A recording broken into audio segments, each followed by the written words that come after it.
अस्सलाम वालेकुम वरहमतुल्लाहि वबरकातुहू।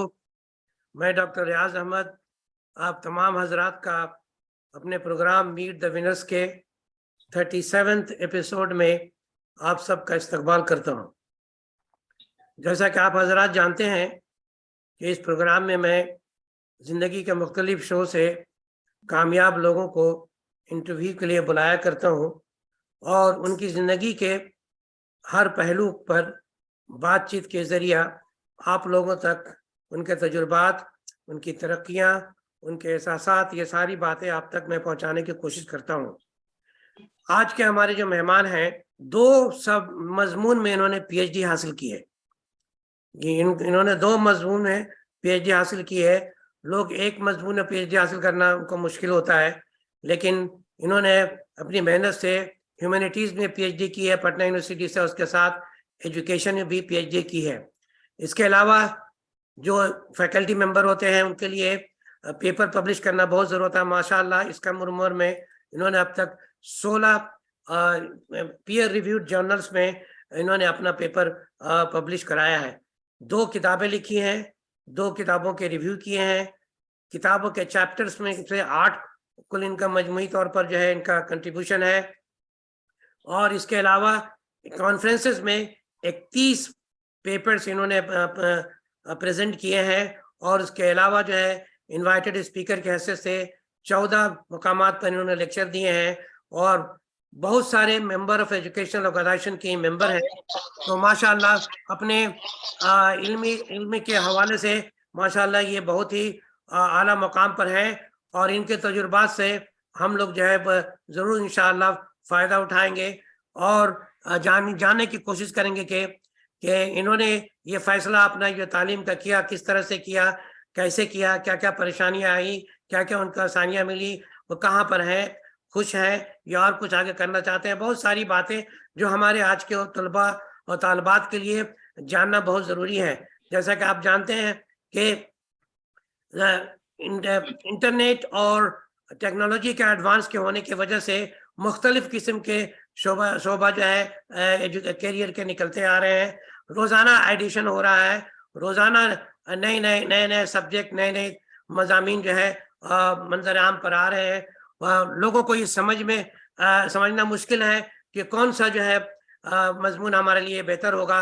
आज हम लोग जो बात करने जा रहे हैं तमाम बच्चों को इसी तरह के जो तज़ब्ज़ुब में जो उनका ज़हन है उससे निकाल करके उनको वो ज़रूरी इंफॉर्मेशन फराहम करने जा रहे हैं जिससे उनको पता चलेगा कि वो 10 क्लास से ही अपना ज़हन बना पाएंगे कि 12 के बाद उनको क्या करना है। तो हजरात में बिला ताख़िर जो है अब आपको आपके मेहमान से रूबरू कराता हूँ।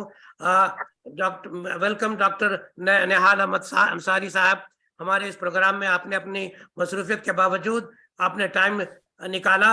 You are most welcome sir. शुक्रिया सर। सबसे पहले तो मैं आपको मुबारकबाद देना चाहूँगा। Am I audible sir clearly? Okay, very good. थोड़ी सा आवाज। जी, आप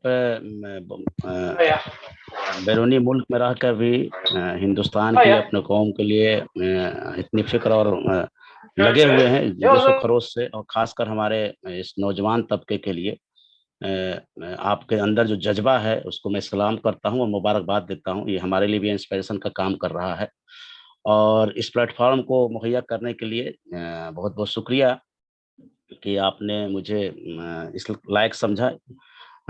जो आपने बताया वो आप लोगों की दुआओं की असर है, वरना इस नाचीज़ को मैं नहीं समझता हूँ कि जिसने आपने तारीफ की मैं उसके काबिल हूँ, वो शायद कोई और शख्स हो।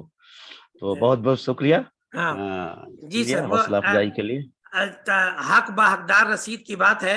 जिसको जो हक है, यही तो दुनिया में सबसे बड़ा मसला यही है कि हकदार को हक नहीं मिलता और जो है अल्लाह ताला ने ऐसा दिल नहीं पैदा किया जो दूसरों की तारीफ बर्दाश्त कर सके। लेकिन मैं जो है एक टीचर ही है जो ऐसा भी बच्चा हो जो बिल्कुल कमजोर हो, उसको हिम्मत अफजाई के लिए उसके लिए अच्छे अच्छे कलमात बोलता है ताकि वो जो है उसको किसी तरह की जो है डिप्रेशन ना हो, किसी तरह की परेशानी ना हो और वो इसमें शौक से हासिल कर सके। बहरकैफ अब मैं आपको हमारा जो फॉर्मेट है उसके हिसाब से मैं आपको जो है पहला सवाल करने जा रहा हूँ और वो पहला सवाल होगा आपकी ज़ाती ज़िंदगी के हवाले से, और फिर उसके बाद जो हमारा जो प्रोग्राम है गुफ्तगू का जिस मौजू पर, उस मौजू पर बातचीत होगी। तो मैं आपसे सबसे पहला सवाल ये करता हूँ कि सर आप अपनी फैमिली बैकग्राउंड के हवाले से सामीन को पूरी तफसील से बताएं, क्योंकि हमारे प्रोग्राम के फॉर्मेट में ये बहुत ही अहम है, बहुत अहमियत रखता है, क्योंकि लोग ये समझें कि भाई कहाँ से कोई आदमी चल करके कहाँ पहुंचा है। मैथमेटिक्स में एक कॉन्सेप्ट रेशियो का, एक आदमी 1 लाख रुपए में से 100 रुपए देता है और एक 500 में से 100 रुपए देता है, दोनों का कंट्रीब्यूशन एक नहीं हो सकता, हालांकि मकदार एक ही है। तो ठीक इस तरीके से एक आदमी कहाँ से कहाँ पहुंचा, इसकी पैमाइश जरूरी है। एक शहर से, एक जो है गांव से लेकर के अगर शहर आता है, उसके लिए ऐसा ही है कि शहर वाला दूसरे मुल्क में सफर करे। तो ये बातें जो है बहुत जरूरी और अहम है, और इससे बच्चों का इंस्पिरेशन होता है, मोटिवेशन होता है। तो ओवर टू यू सर, आप अपने फैमिली बैकग्राउंड के बारे में जरा सामीन को बताएं। जी बहुत बहुत शुक्रिया। मेरी पैदाइश बिहार के भोजपुर डिस्ट्रिक्ट के एक गांव है, वो सिकरहटा उसका नाम है, जी जो देहात है, वहाँ मेरी पैदाइश हुई। और मेरे वालिद साहब मिडिल स्कूल के टीचर थे, उर्दू के टीचर थे। हम कुल 5 बहनें और 3 भाई हैं। मेरी 2 बहनें उससे बड़ी है।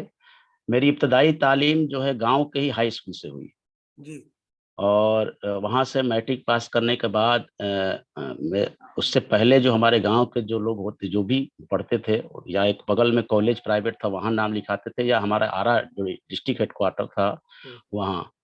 मैंने अपने गार्जियन से कहा कि मैं चाहता हूँ कि मैं उससे आगे जाऊँ और मैं पटना जाऊँ पढ़ने के लिए। जी चूँकि मैं अपने गाँव का पहला मुस्लिम शख्स था जिसने शायद ये आवाज़ उठाई थी कि मैं आरा नहीं पढ़ूँगा, पटना में पढ़ूँगा। अच्छा, तो माशाल्लाह। घर से काफ़ी मेरे वालिद साहब ने कहा कि सारे बच्चे यहीं पढ़ते हैं, और वहाँ पटना में बहुत बड़ा शहर है कि अच्छा नहीं रहेगा।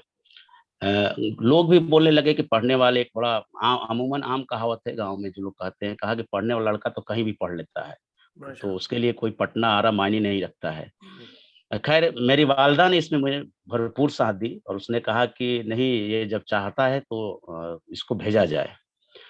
तो खैर अल्लाह के करम से मैं पटना आ गया मैट्रिक पास करने के बाद, और वहाँ पटना यूनिवर्सिटी में मुझे दाखिला भी मिल गया। हम्म, और इत्तेफाक से उस साल, जिस साल मैं मैट्रिक पास किया था, 95 में मैं मैट्रिक पास किया था, और उस वक्त हाई कोर्ट की निगरानी में एग्जाम हुए थे, क्योंकि उससे 1 साल पहले जो चोरी के बहुत मसले आ गए थे। जी जी जी। वो रिजल्ट बहुत अच्छे नहीं आए थे। मैं अच्छा अच्छा। अपने स्कूल का, हम 2 ही बच्चे थे जो फर्स्ट क्लास किए थे, माशाल्लाह। उसमें मैं भी एक था। तो दाखिला, चूँकि रिजल्ट बहुत अच्छे नहीं, दाखिला आसानी से हो गया मुझे पटना यूनिवर्सिटी में। हम्म, लेकिन फिर भी चूँकि फैमिली बड़ी थी, वालिद साहब एक ही थे मेरे, वो बाहर रहते थे, दूरी काफ़ी 40 किलोमीटर दूर उनके स्कूल थे, तो वहीं रहते थे। तो बड़े बेटा होने के नाते मुझे बीच-बीच में हर काम के लिए पढ़ाई छोड़ के बीच में घर जाना पड़ता था। सर मैं यहाँ पर एक और एक बात जी, ऐड करना चाहूंगा। जी, जी, आपने जी। कहा आपका मार्क्स बहुत अच्छा आया, तो आमतौर से ये ट्रेंड है खास करके ये गांव वगैरह में, कि बच्चा हमारा साइंटिस्ट बने, और जो है साइंस लेके पढ़े।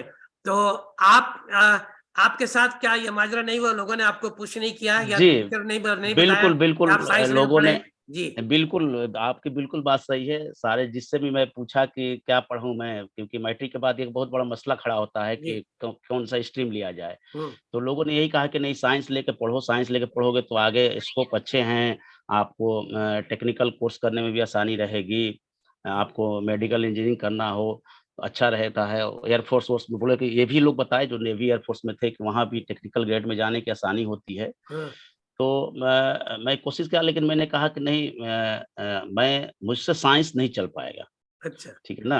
वेरी हाँ, गुड जी। हालाँकि मैं मैथमेटिक्स मेरा ठीक था, हम्म लेकिन फिर भी हमने कहा कि नहीं, मुझे लगता है कि मैं साइंस नहीं कर पाऊँगा, इसलिए हम्म, तो खैर इसमें फ़ादर ने मेरे सपोर्ट किया, कहा कि नहीं, जो तुमको लेना है वो ले लो, हमको कोई दिक्कत नहीं है। Very good. आप जो पढ़ना है पढ़ो। तो मैंने आर्ट्स ले लिया। मैं शुरू से ही मैट्रिक के बाद ही मैं आर्ट्स का स्टूडेंट रहा। और मैं मुझे ये लगता था कि मेरे जैसे आम इंसान के लिए साइंस नहीं बना है वो जी कुछ और के लिए है तो हालांकि फिर भी मुझे कॉम्पिटिटिव की तैयारी के लिए साइंस स्टडी में जनरल तौर पर किया, सरसरी तौर पर। लेकिन मैं शुरू से ही आर्ट्स में रहा और पटना आया, वहीं पढ़ा। और सबसे बड़ी मेरी जो कमी खली अभी तक की मेरे स्टूडेंट लाइफ में कि मुझे किसी तरह का कोई गाइडेंस नहीं मिला जी अपने लाइफ में। एक मिनट और मैं आपको रोकूंगा। जी, ये जी, बात जी। में यहाँ जरूरी है कि जैसे मिसाल के तौर पर आपके सामने जब नजीर होता है तो आप ये उसको देख के समझते हैं कि भाई नहीं, साइंस हम भी पढ़ लेंगे। चूंकि आपके सामने कोई ऐसा कोई और जो है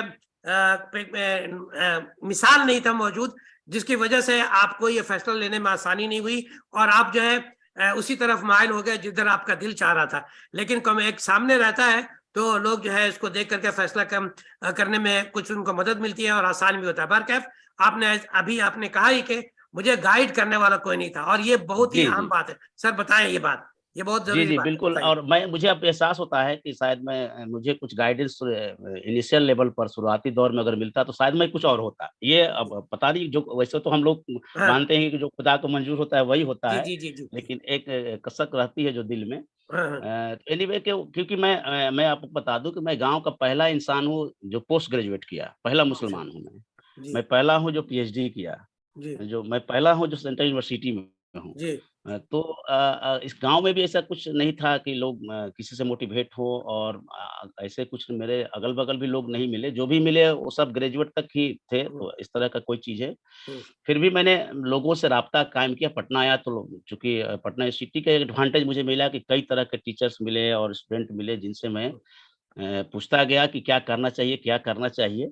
हम्म, और उसी का नतीजा है कि मैं यहाँ हूँ, बस जी पूछ-पूछ कर के क्या करना चाहिए। हम्म, लेकिन एक जो होता है ना कि कोई आपको एक दे रहा है रास्ता, एक गाइडेंस दे रहा है कि नहीं, ये चीज़ बेहतर अब स्टेज में है, ये हाँ, अच्छा है। हम्म, तो वो चीज़ें लगा कि कहीं न कहीं ज़रूरी है। हम्म, मैं समझता हूँ कि आज के डेट में जब डाइवर्सिटी इतनी आ गई है, हम्म, इतने तरह के स्कोप बन गए हैं, तो आपको पता होना चाहिए कि मुझे किधर जाना है, नहीं जाना है, और नहीं तो कभी-कभी हम रास्ते भटक भी जाते हैं। जी ये बहुत तो बहुत ये बहुत बहुत सही ज़रूरी फरमाया, है। बहुत सही। आज जो है, आज के दौर में इसकी जरूरत उससे भी ज्यादा है कि पहले के बिल्कुल, बिल्कुल। जमाने में जो तालीम का जो है, जो ब्रांचेस, जो करियर के जो ब्रांचेस थे वो इतने ज्यादा नहीं थे जितने के आज हैं। तो आज के दौर में इसकी जरूरत उससे कहीं 4 गुना बल्कि 10 गुना ज्यादा है कि एक बार आदमी अगर जो है गलत रास्ते पे चला गया तो उसके आने वाली 40 साल की जिंदगी बर्बाद हो जाती है।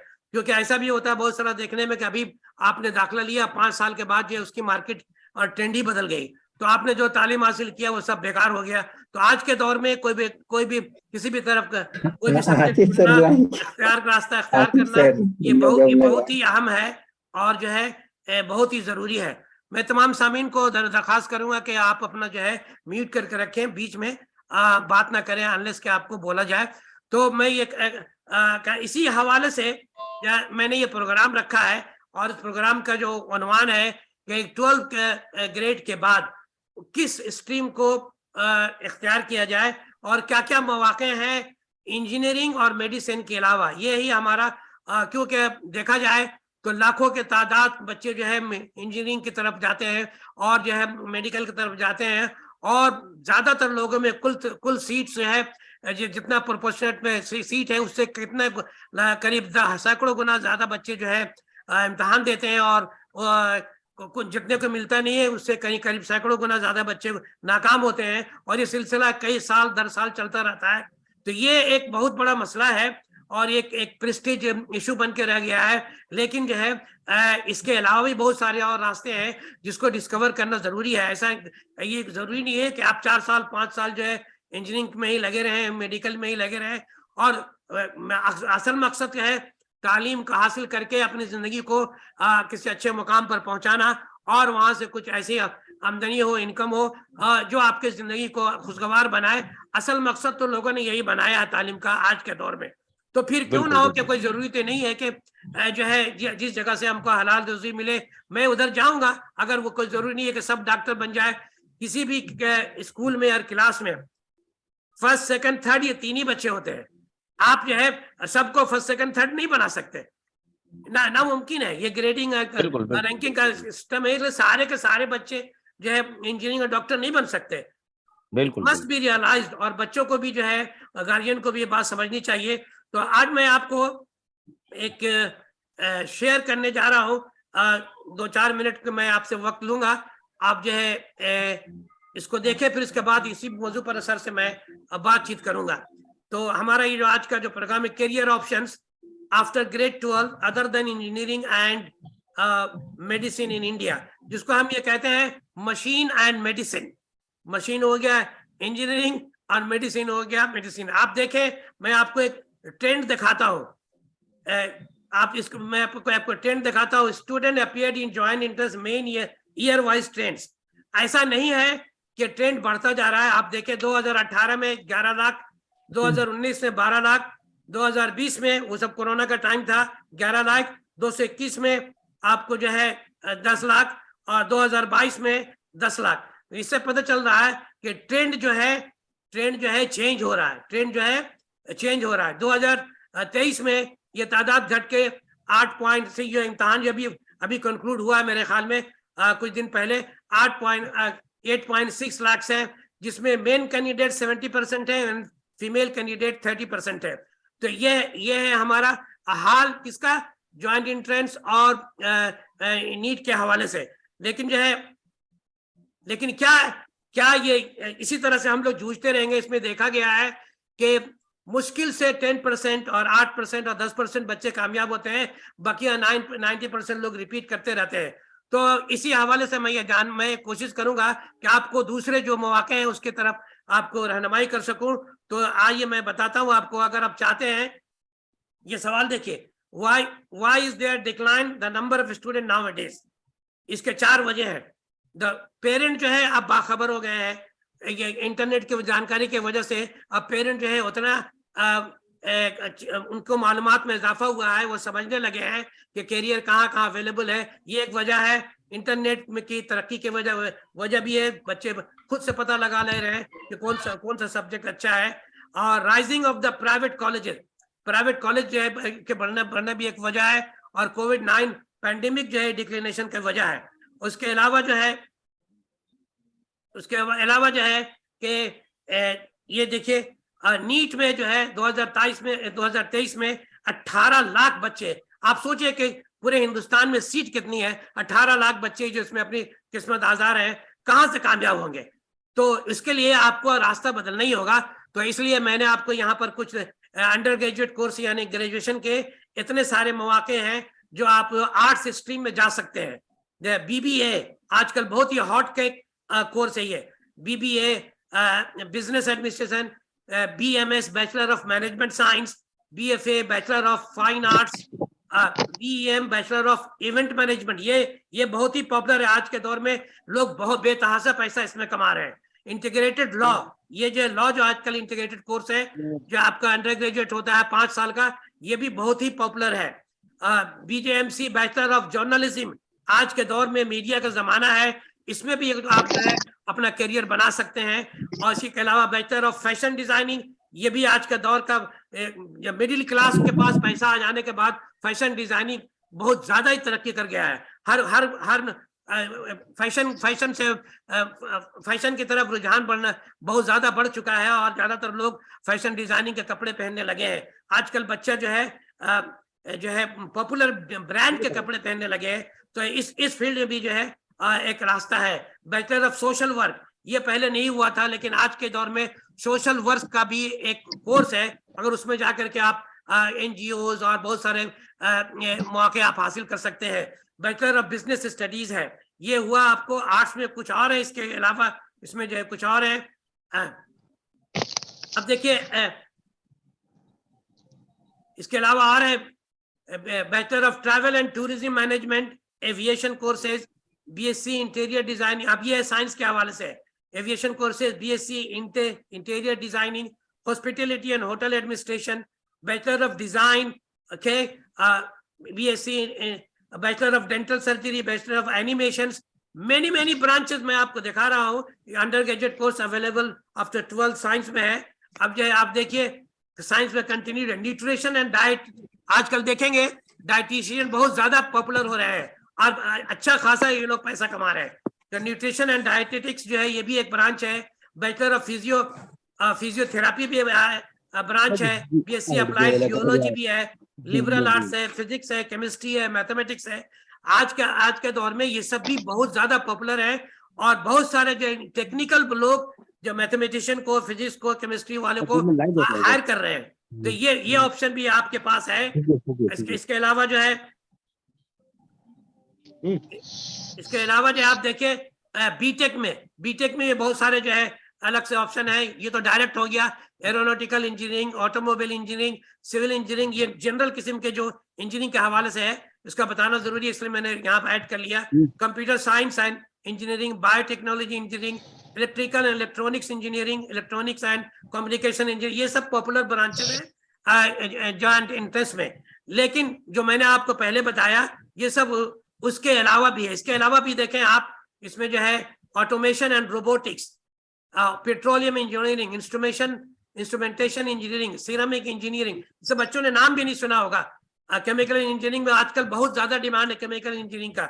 स्ट्रक्चरल इंजीनियरिंग, जब आप 21st सेंचुरी इंजीनियरिंग आप देखेंगे तो इसमें स्ट्रक्चरल इंजीनियरिंग का बहुत डिमांड होगा। Transportation engineering, construction engineering, power engineering, ये सारे के सारे जो है आपके ब्रांचेज है।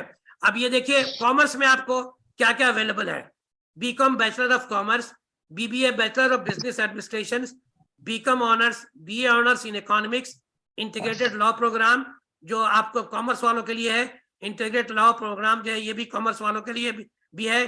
तो और इसके अलावा जो है अलग से जो कोर्सेज है, चार्टर्ड अकाउंटेंसी है, कंपनी सेक्रेटरी है, bachelor of design and accessory design है, बैचलर्स इन फॉरेन लैंग्वेज है, डिप्लोमा कोर्सेज है, ये सारे जो है आपके अदर देन इंजीनियरिंग और मेडिसिन है।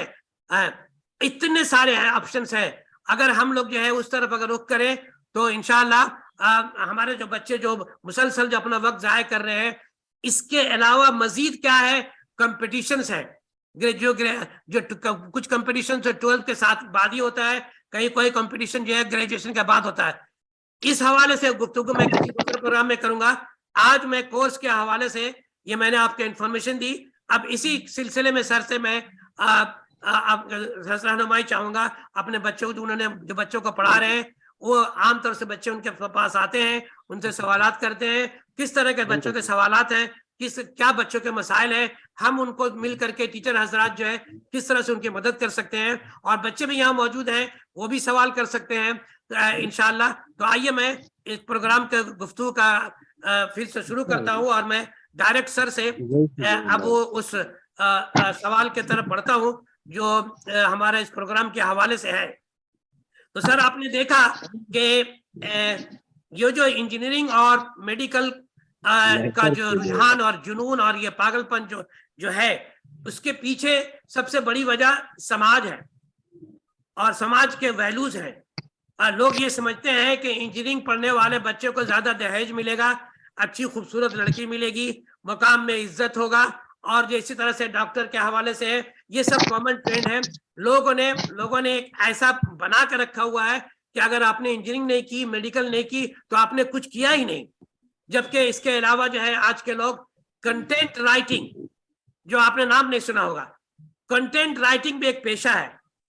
आप अपने बारे में कुछ लिखना चाहते हैं, ऐसे लोग को आप सर्विस हासिल कीजिए, कंटेंट राइटिंग के जरिए वो लाखों लाख रुपए कमा रहे हैं। इसलिए आपने देखा होगा कि बहुत सारी किताबें आजकल पब्लिश हो रही है कि लोग जो है अपने ख्यालात को देते हैं और वो कंटेंट राइटर उसको लिखता है।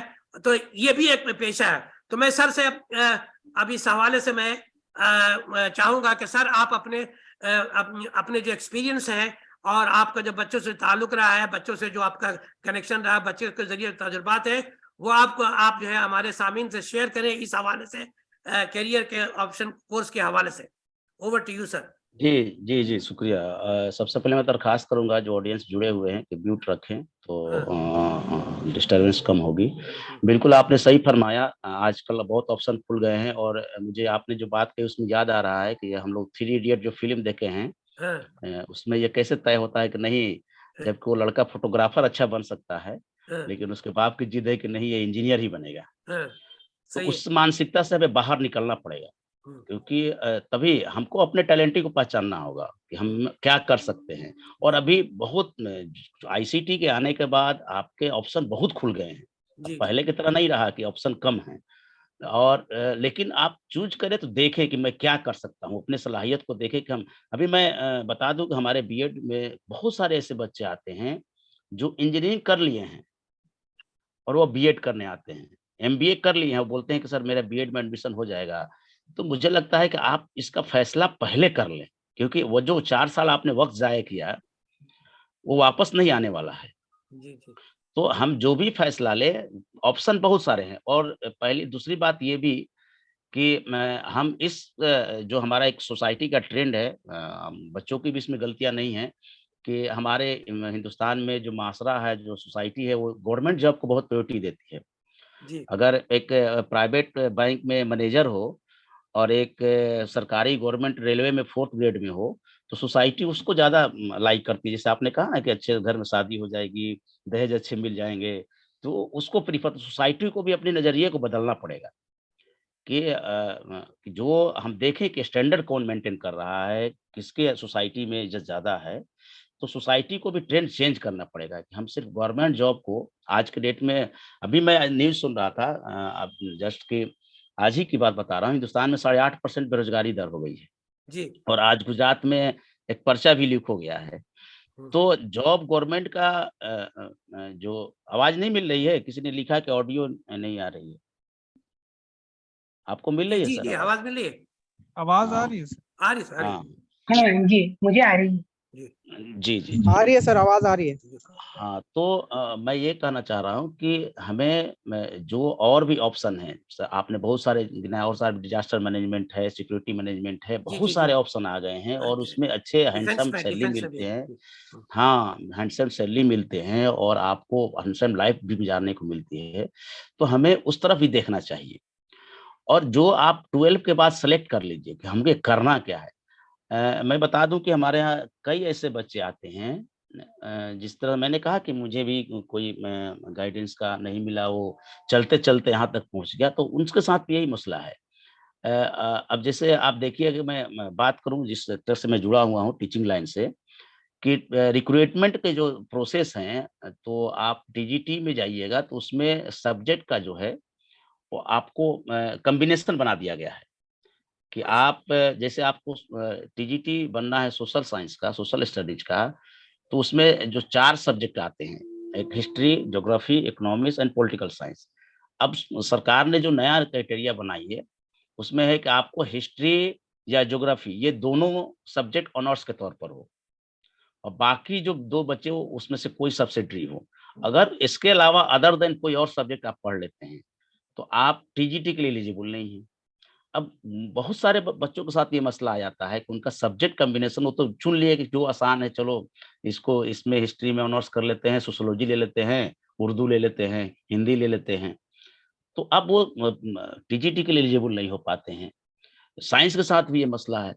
तो हमें इन सब चीज़ों पर भी गौर करना होगा और इसके लिए हम जब आगे 12 के बाद अपना करियर प्लान करें, तो किसी ऐसे जानकार से, एक्सपर्ट से ज़रूर बात करें।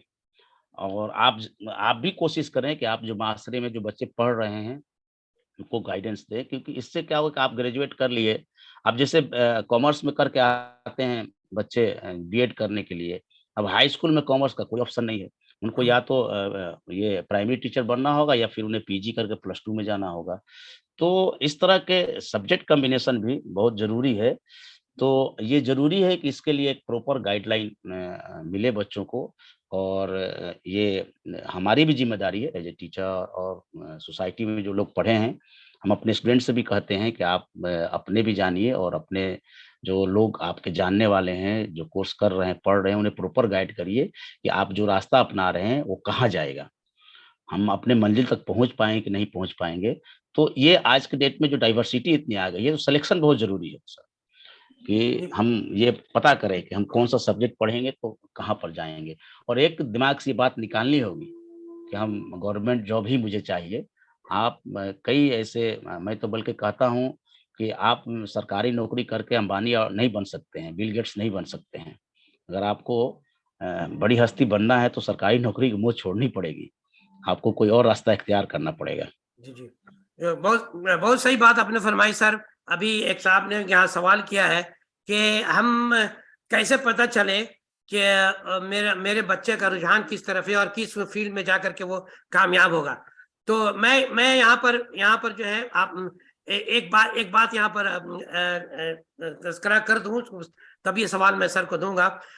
2000 में यहाँ ओमान में बड़े बड़े उलमाओं का कॉन्फ्रेंस हुआ था, जिसमें जो है किसी ने सवाल किया कि हम अपने बच्चों को पढ़ाने के लिए चाहे दीनी या दुनियावी किस साल से शुरू करें।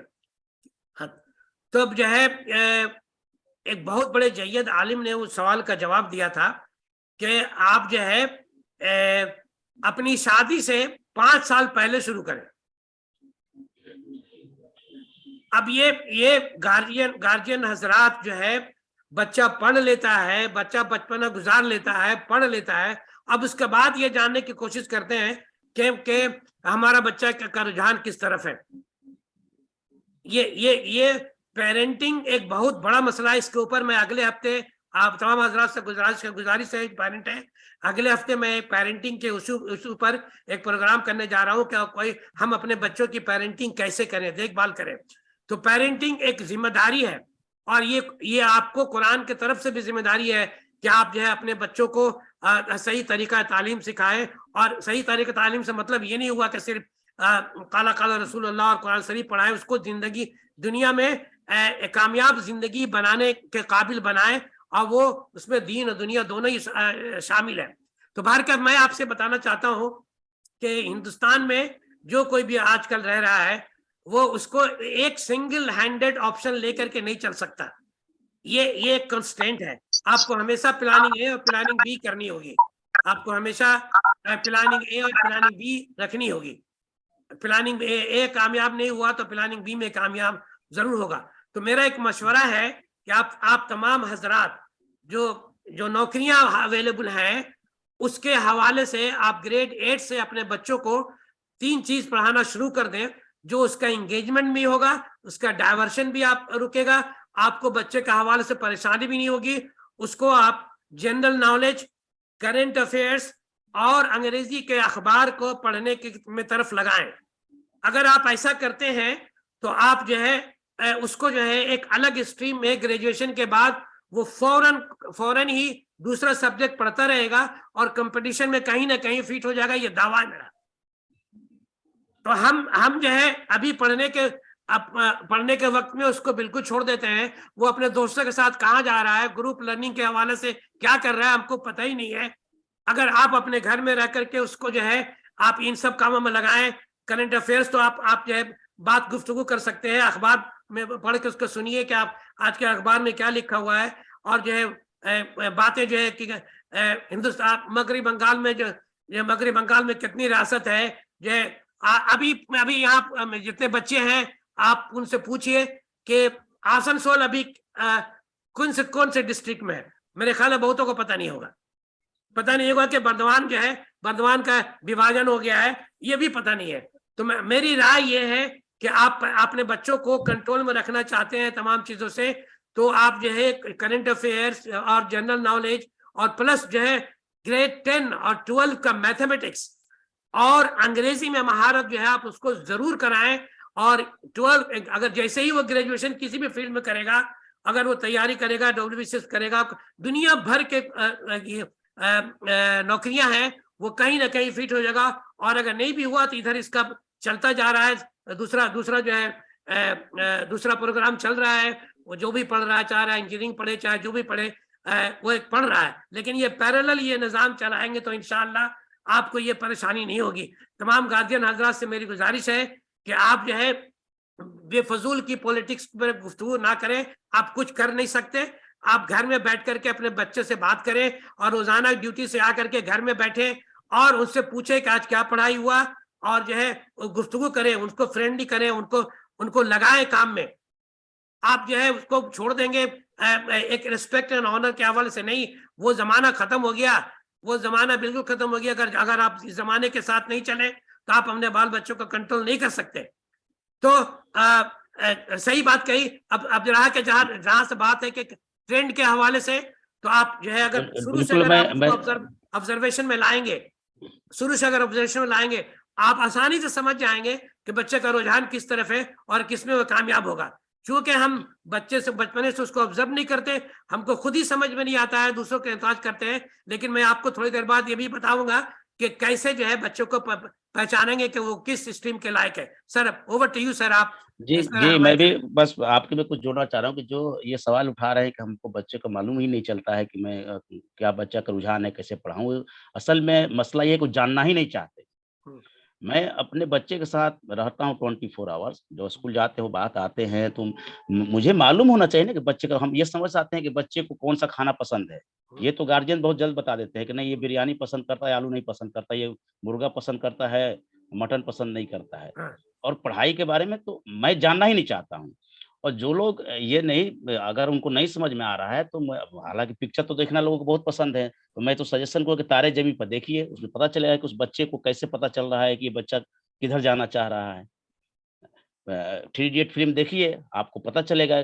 इस तरह के ब्लैक बोर्ड देखिए, तो आप इन चीज़ों को देखे पत अंदाज़ा लगेगा कि हमारे बच्चे को कहाँ किसमें इंटरेस्ट है, तो हम उससे समझेंगे, बात करेंगे, पढ़ेंगे, उसके साथ देखेंगे कौन-सा चीज़ बेहतर तरीके से कर रहा है, किस सब्जेक्ट को ज़्यादा फ़ोकस कर रहा है, किसके आंसर को ज़्यादा कर रहा है वो, कौन वो उसको हम पूछे कौन सब्जेक्ट पढ़ो। जिस बच्चे को जिस सब्जेक्ट में मज़ा आएगा, अगर आप उसको ऑप्शन देंगे कि बाबू लाओ पढ़ने के लिए, कौन पढ़ना चाहोगे? तो आप अगर उसको नोट करते जाएँ, तो उस सब्जेक्ट का नाम वो ज़्यादा लेगा जिसमें उसको मज़ा आता है, जिसको समझ में आता है। तो आप उस हिसाब से रुख तय कर लें। अब ये नहीं है कि हम तय कर दें कि हम इंजीनियरिंग बच्चे को कराएँगे और बच्चे को मैथमेटिक्स समझ में नहीं आ रही है। आप डॉक्टर बनाने का तय कर लिए और उसको बायोलॉजी नहीं आती है, तो हमें थोड़ा-सा गार्जियन को कन सिंसियर होना पड़ेगा, समझना पड़ेगा, बच्चों के साथ वक़्त देना पड़ेगा। हम सिर्फ़ स्कूल के हवाले, ट्यूटर के हवाले करके हम समझते हैं कि हम फ्री हो गए, हम बरी हो गए अपनी ज़िम्मेदारियों से, क्योंकि अच्छे स्कूल में डाल दिए, अच्छे ट्यूटर 2 लगा दिए और बच्चा मेरा कामयाब हो जाएगा। तो मुझे लगता है कि हम हमें ये गलतफ़हमी है। और दूसरी चीज़ इससे भी एक बहुत होती है कि आप बच्चों के साथ वक़्त देंगे, तो एक तो आप बच्चे के बारे में समझेंगे भी, बच्चे की भी आपसे जो रग़बत होगी बढ़ेगी, आपसे ताल्लुकात बढ़ेंगे और एक वो इंसान बनेगा, जो आप उसको चाहते हैं मशीन बनाना कि वो पैसा कमाने वाला मशीन बन जाए, वो नहीं, क्योंकि आपसे ताल्लुकात बनेंगे, आप उसको फीलिंग को समझेंगे, वो भी आपके साथ अपनी फीलिंग को शेयर करेगा, फ्रैंक होगा। तो एक अच्छे ताल्लुकात डेवलप होंगे, तो उसमें वैल्यूज़ भी डेवलप होंगे गार्जियन को लेकर। तो हमें ज़रूरी है कि हम बच्चों को वक़्त दें, साथ दें। समझें, उसकी नफ्सियात क्या है, वो क्या किस तरफ जाना चाहता है, उसको किस चीज़ में पेंटिंग में मन लग रहा है, परफॉर्मिंग आर्ट में। मैं बता दूँ कि जैसा आपने कई कोर्स की बात किया, हमारे यहाँ एक फिजिकल एजुकेशन होता है, आप सुने होंगे बहुत पुराना जी एजुकेशन जी। ये कोर्स है। आज के डेट में इंडिया में हर बीएड कॉलेज में फिजिकल टीचर, फिजिकल एजुकेशन के टीचर को अपॉइंट करना मैंडेटरी कर दिया गया है। हर स्कूल में। हालत ये है कैंडिडेट नहीं मिल रहे हैं, जी। क्योंकि एमपीएड होना चाहिए, मास्टर ऑफ फिजिकल एजुकेशन का उसमें मिनिमम क्वालिफिकेशन रखा गया है। इतना तक किए हुए बच्चे नहीं मिल रहे हैं। तो अब उस हालात में सरकार ने फिर रिबेट दी कि नहीं, एक-एक लोग पार्ट टाइम कई जगह रह सकते हैं। तो हमें इन चीज़ों को देखना होगा कि कहाँ अपॉर्च्युनिटी ज़्यादा है, किस तरफ हम बच्चे को ले जाएँगे, उनका रुझान क्या है? और उसके रुझान के मुताबिक आप काम करेंगे तो बिल्कुल बच्चा कामयाब होगा, मुझे भरोसा है। हम्म, और दूसरी बात कि हम पढ़ने को लेकर हर तरह के उसको जो भी असली तालीम में ज़रूरत है, ऐसा ना हो कि हम अंग्रेजी पढ़े तो उर्दू छोड़ दें, उर्दू पढ़े तो अंग्रेजी छोड़ दें, नहीं, आपको दोनों की ज़रूरत है। आप हम उर्दू मीडियम स्कूल में भी पढ़ा के हम बच्चों को काबिल बना सकते हैं, उसको अंग्रेजी सिखा सकते हैं, अंग्रेजी मीडियम में पढ़ाकर भी हम उर्दू पढ़ा सकते हैं।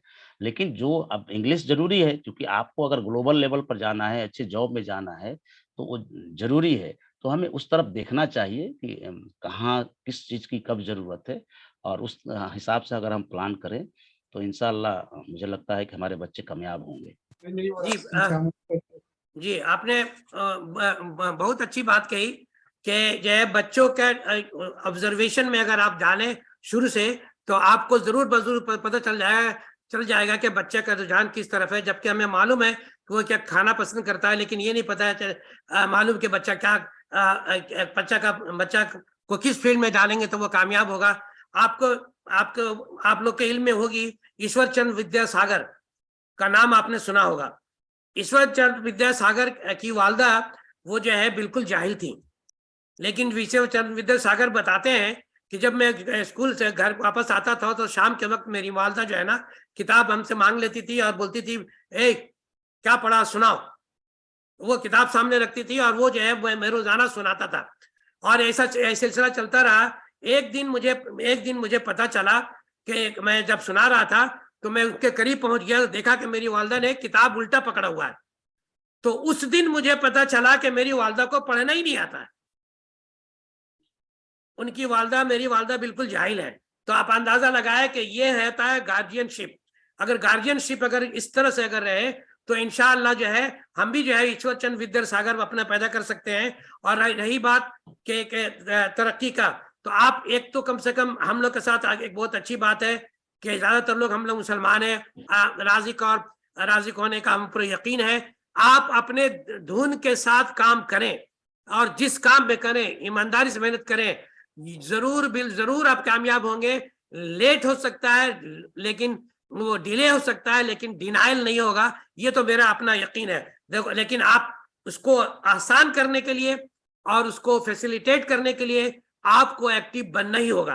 आप जिस तरह से बच्चे जो है, बच्चों के साथ साथ आप खुद पढ़िए, आप खुद जानकारी हासिल कर दिए। बड़े बच्चों के साथ आप पढ़ेंगे तो अब छोटे बच्चे को आप पढ़ाने के काबिल हो जाएंगे।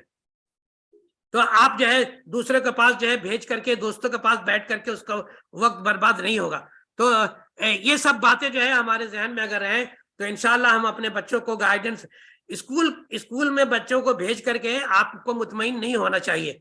आप फॉलो करते रहें, टीचर से जाके मिलते रहें और बात करें कि हमारा बच्चा कैसा जा रहा है और जो है किस तरफ उसका रुझान है, तस्करा करें, बात करें।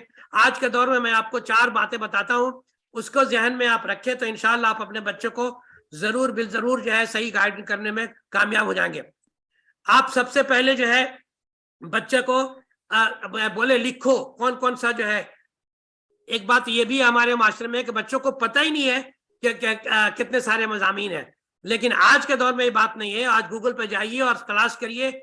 आप अपने जो है बच्चे को कहिए कम से कम 5 या 6 नाम वो चॉइस करे, 5 या 6 नाम जो सब्जेक्ट मजमून चॉइस करे। चॉइस करने के बाद जो है उस फील्ड में जो लोग अभी मौजूदा पढ़ रहे हैं उसको बोलिए उससे जाकर के मिले और वो जानकारी हासिल करे। ये दूसरा स्टेज हो गया।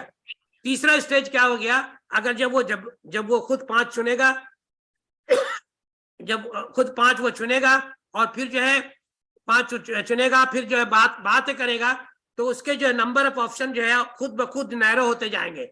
वो 5 से 3 पर चला आएगा। फिर उसको क्या चाहिए कि अब उसमें जो है ऑप्शन कहाँ है, कौन सा कॉलेज है, ये तीनों मज़ामीन के लिए बेहतर है, कहाँ हम पढ़ सकते हैं, कहाँ कितना खर्च है। अगर इसको फिर वो अगर कंसिडरेशन में लाएगा तो अमूमी तौर पर वो 2 पर आकर के टिक जाएगा। अब जब 2 पर टिक जाएगा तो फिर आप क्या कीजिए, आप जो है अल्लाह के नाम लेकर के सलातुल हाजत पढ़ करके इन 2 के ऊपर यस और नो कर लीजिए और आंख बंद करके चले जाइए। This is the best way without fail. ये मेरा अपना तजुर्बा है, अपना तरीका है। और आज के दौर में कोई नहीं कह सकता कि मुझे जानकारी नहीं है। You can not say that. आपके गूगल में सारी जानकारियां हैं।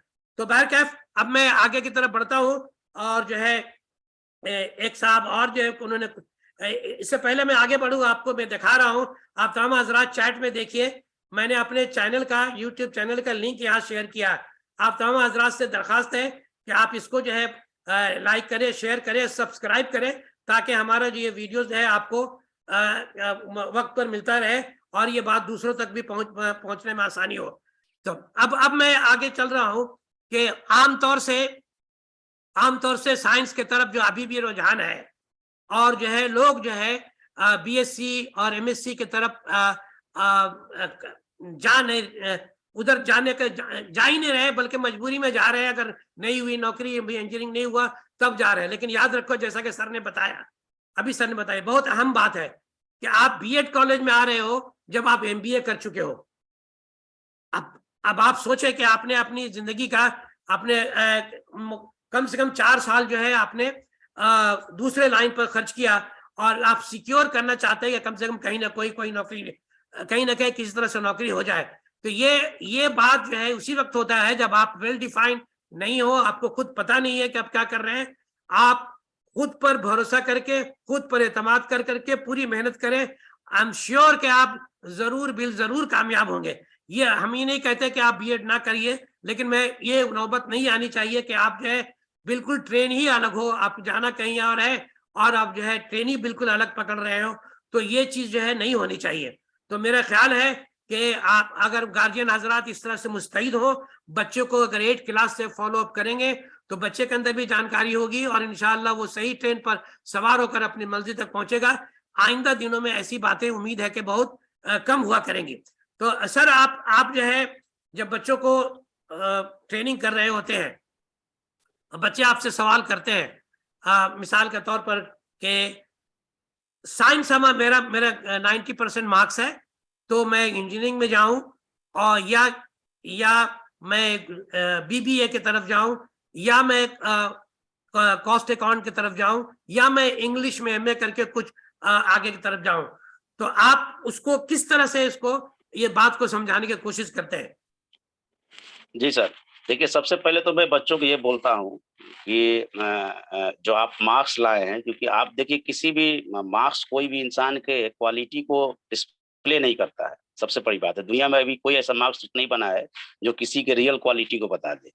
तो मार्क्स एक अलग चीज है। मैं कहता हूँ कि आपका इंटरेस्ट क्या है, आप जी करना क्या चाहते हैं, आपका रुझान क्या है, आप किधर जाना चाहते हैं, और जिधर जाना चाहते हैं उधर ईमानदारी से मेहनत करिए। जी दिक्कत क्या है ना कि हम आर्ट साइंस में बजे रहते हैं, लेकिन हम ये नहीं देखते हैं कि हम जो अपने जिसको नस्बुल आइन बनाए हैं कि हमको ये करना है, उस पर हम कितना वक्त दे रहे हैं, कितना मेहनत कर रहे हैं।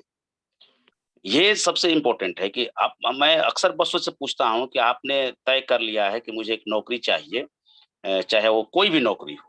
फाइनली हम बच्चों से पूछते हैं कि तो आपने टीचर क्यों बनना चाहे, तो आइडियलिज्म वाले जवाब देते हैं, एकदम आइडियल कि मुझे शौक है, मैं चाहता हूँ कौम की खिदमत करना, मुझे पढ़ाना बहुत अच्छा लगता है। लेकिन मैं कहता हूँ कि रियलिटी ये है कि आपको एक नौकरी चाहिए। सबसे बड़ी बात यही है। तो मैं यही कहता हूँ कि आप जिस नौकरी की तलाश में हैं, उसके लिए आप अपने आप से का इवैल्यूएशन कीजिए कि जिस नौकरी की तलाश में है, उसमें आपको काबिलियत है कि नहीं उसे पाने के लिए, सबसे पहली चीज़। और है तो आप उस पर कितना मेहनत कर रहे हैं। मैं बच्चों से कहता हूँ कि आप अगर चाहते हैं कि मैं आईएएस बनूँ, आईपीएस बनूँ, कोई भी एसएससी निकालूँ, रेलवे निकालूँ, तो उस अपने 24 घंटे में आप कितना घंटा उसको देते हैं?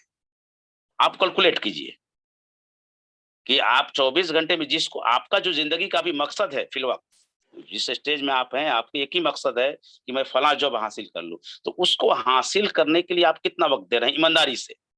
और पढ़ना का मतलब ये नहीं है कि हम किताब खोल लिए, 2 घंटा किताब को उलटते रहे, पलटते रहे। जिस्मानी तौर पर किताब हम के सामने हम हैं, किताब मेरे सामने है और ज़हनी तौर पर हम कहीं और हैं। तो इससे पढ़ाई नहीं होती है। पढ़ने के लिए आपको पढ़ना, मैं कहता हूँ हमेशा कि एक इबादत है, और इबादत में ईमानदारी, देनतदारी होनी ज़रूरी है। आप बिल्कुल कंसंट्रेट हो जाइए। जब आप पढ़ें, जैसे हम इबादत करते हैं, नमाज़ पढ़ते हैं, तो हम ये मान के चलते हैं कि हम दुनिया से कट गए, सामने अल्लाह है और हम हैं। उसी तरह आप जब पढ़ने बैठे हैं, तो समझिए कि सामने किताब है और मैं हूँ, दुनिया अब कहीं नहीं है।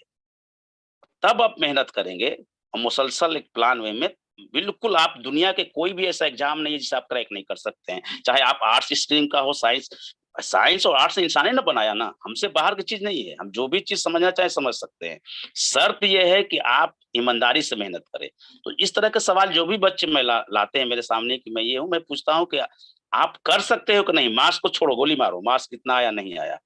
आप ये चीज़ कर सकते हो तो करो, नहीं कर सकते तो तुरंत ट्रैक चेंज कर दो। फिर उस पर वक़्त ज़ाया करने का कोई मतलब नहीं है। तो मेरा यही कहना है कि आप जो भी चुने उसको फैसला एक बार कर लें और तय कर लें कि मुझे करना है। ये नहीं कि फिर आज ये तय करें, 2 दिन पढ़े, फिर नहीं ये तो बहुत टफ लग रहा है, आप दूसरे ट्रैक पे चले गए। तो आप ज़िंदगी भर ट्रैक बदलते रहेंगे, कुछ नहीं होगा।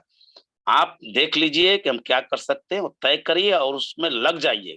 जद्दोजहद जो होता है ना, जिहाद हम लोग एक अलग टर्म एक आ गया दुनिया में, लोग समझ गए कि जिहाद का मतलब खाली बंदूक लेकर नहीं, जिहाद हर चीज़ से है, वो आप करिए उससे एकदम, कि मैं तुमको क्रैक करके रहूँगा, तुम्हें मैं तोड़ के रहूँगा, मैं हासिल करके रहूँगा। तो फिर मुझे नहीं लगता है कि हम दुनिया का ऐसा कोई एग्ज़ाम बना है जिसे हम नहीं हासिल में पास कर सकते हैं या हम मुकाम नहीं हासिल कर सकते हैं। सही फरमाया सर। आज के दौर में जो इंटरव्यू का ट्रेंड भी बदल गया है। आपसे जो है सब्जेक्ट के हवाले से, आपको सब्जेक्ट के हवाले से कुछ पूछा नहीं जाता। आपको पहले ये पूछा जाता है, टेल मी अबाउट योरसेल्फ, पहला सवाल होता है किसी भी इंटरव्यू में जाइए। अब ये बहुत ही डिफिकल्ट सवाल है। आपके अंदर वो आप अपने आप को पहचान ही नहीं रहे कि आप क्या है। हाँ, जो है हाँ, बिल्कुल। उसको जिस चीज के लिए आपने अप्लाई किया है और जो है वो क्या काम करता है, वो आपसे क्या एक्सपेक्ट करता है, आप उसको क्या दे सकते हैं, वो सवाल इसलिए नहीं पूछ रहा है कि आप उसको दिलचस्पी है कि आप जो है फला आदमी क्या औलाद है, फला मुल्क से ताल्लुक रखते हैं और ये है वो है, वो उसका मतलब ये है कि आप उनको क्या देने के पोजीशन में है, how good you are for them, ये उनका सवाल है। अभी मैंने पिछले 5-6-7 दिन पहले एक वीडियो, आजकल इंटरव्यू का ट्रेंड बदल गया है, वीडियो में वन साइडेड इंटरव्यू होता है। तो मैंने न्यूयॉर्क यूनिवर्सिटी में अभी मैंने एक इंटरव्यू दिया, तो उस इंटरव्यू में पहला सवाल मेरे साथ यही था कि टेल मी अबाउट योरसेल्फ। अब वो सवाल जो है मुझे बताना है कि मैं जिस चीज पोस्ट के लिए मैंने अप्लाई किया है उसमें हम महारत रखते हैं, और जो बच्चों को मैं पढ़ाता हूं उसमें कुछ बच्चे जो दूसरे किसी कमजोर बच्चे आते हैं उसको मैं कैसे टैकल करता हूं, और कैसे जो है एक पूरे क्लास को कंट्रोल करके मैं उसको उस लेवल पे लाता हूं जो सब्जेक्ट का डिमांड है, और कैसे उसको मोरली उसको अपलिफ्ट करता हूं, और अगर मैं बच्चों के साथ मेरा कम्युनिकेशन स्किल कैसा है, हाउ गुड रैपर, इतनी सारी बातें आपको उसको समझानी पड़ेंगी, तब जाकर को समझेगा कि आप उसके लायक हैं। तो आप कोई भी तालीम हासिल करें, आपको अपने बारे में जानना बहुत जरूरी है, और ये उसी वक्त होगा जब आप जो है अपने अपने अपने अपने मास में जरिए मास में या जो भी पढ़ रहे हैं उसमें आप माहिर हो। अगर माहिर नहीं होंगे तो आप जो है आपको कोई और लेने वाला नहीं है, डिग्री वगैरह कोई देखता नहीं है। आज के दौर में मुझसे जब इंटरव्यू हुआ किसी ने मेरी डिग्री नहीं मांगी, वो पहला सवाल है। यानी आपको आपकी डिग्रियां जो है वो पीछे हैं, वो तो अप्लाई करने के लिए सिर्फ देखा जाता है, लेकिन आप क्या दे सकते हो। जी, वो गेट पास है सिर्फ आपको एंट्री के लिए। हाँ, अब आप क्या दे सकते हैं, इनको यही सवाल, ये 21st सेंचुरी का सवाल है।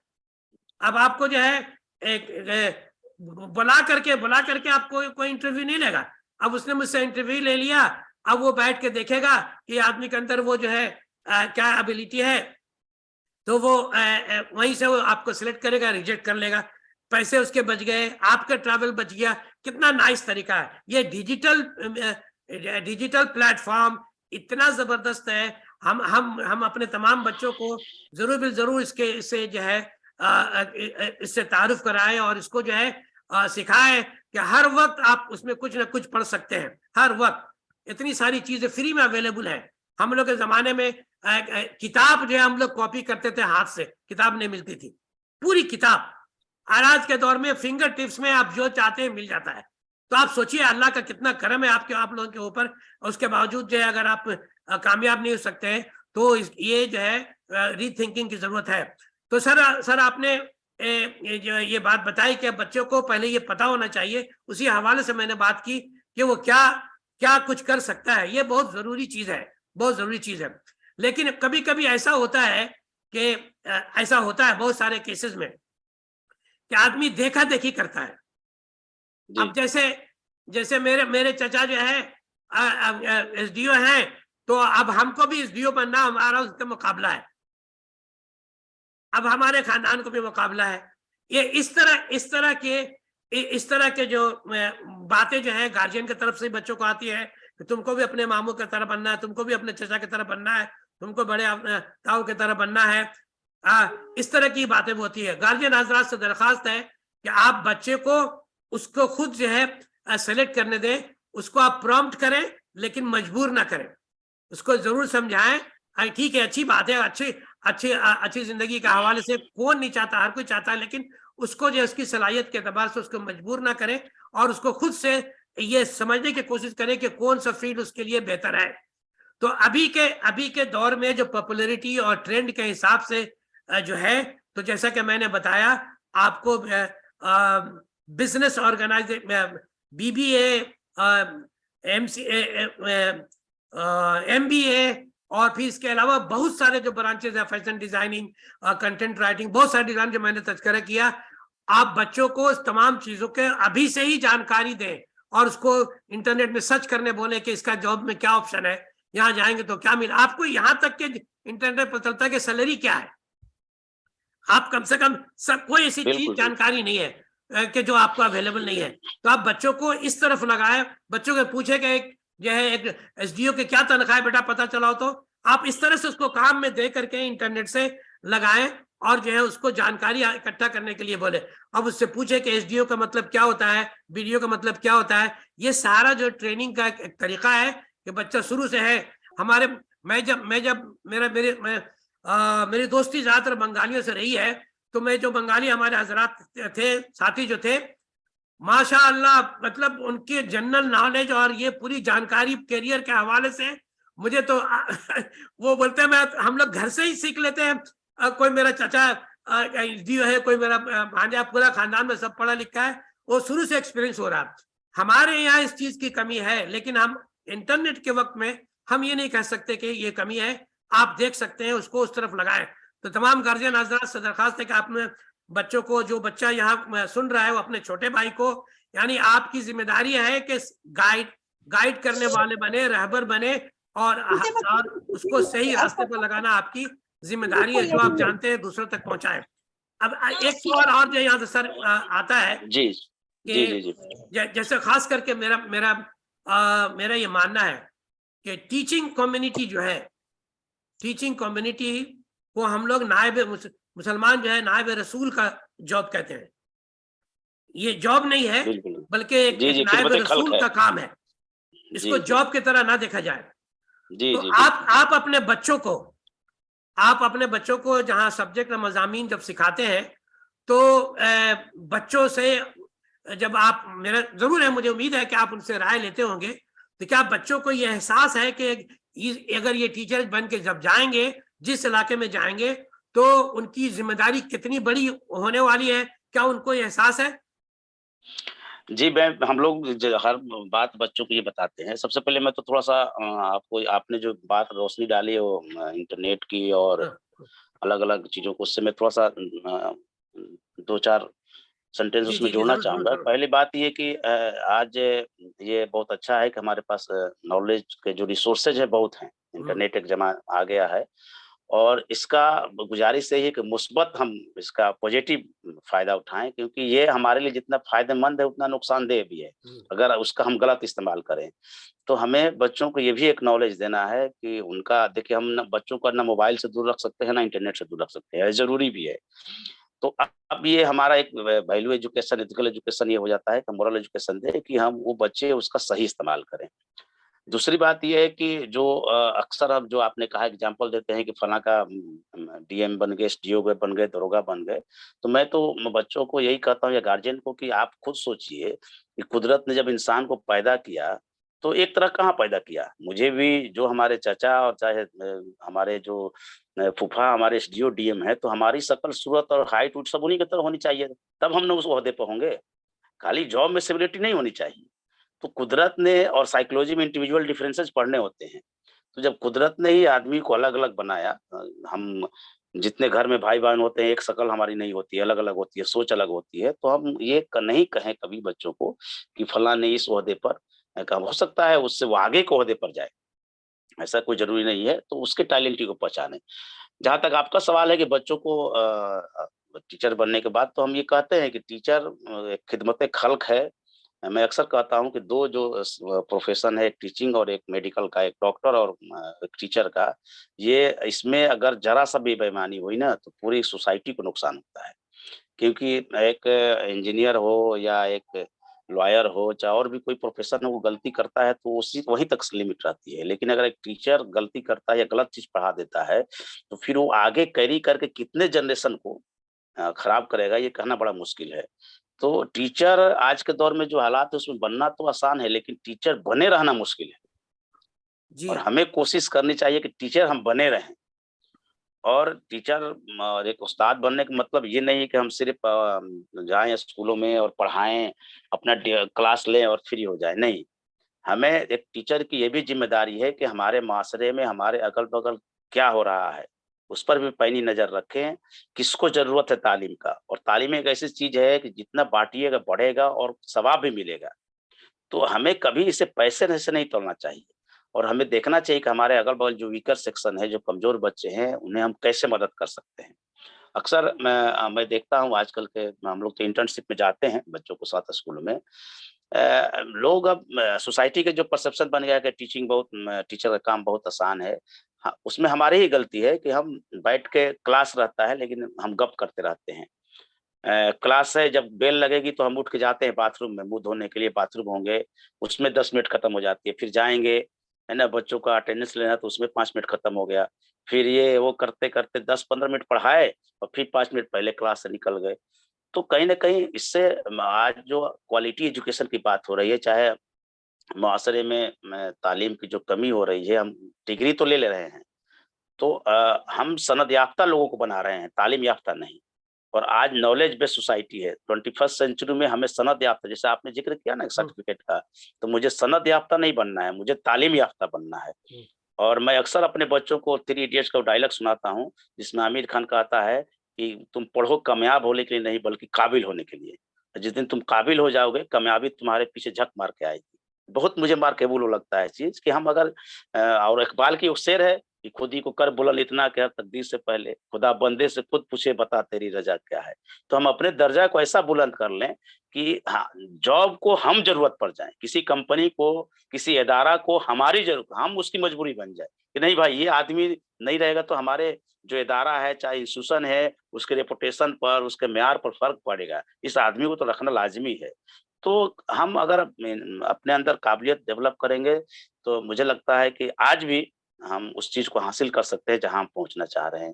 जी। और हमेशा ये हमारी कोशिश होनी चाहिए कि हम जो भी काम कर रहे हो, जिस प्रोफ़ेशन में हो, ईमानदारी से करें। आप ईमानदारी से करेंगे तो इंशाअल्लाह आप बहुत आगे तक जाएँगे।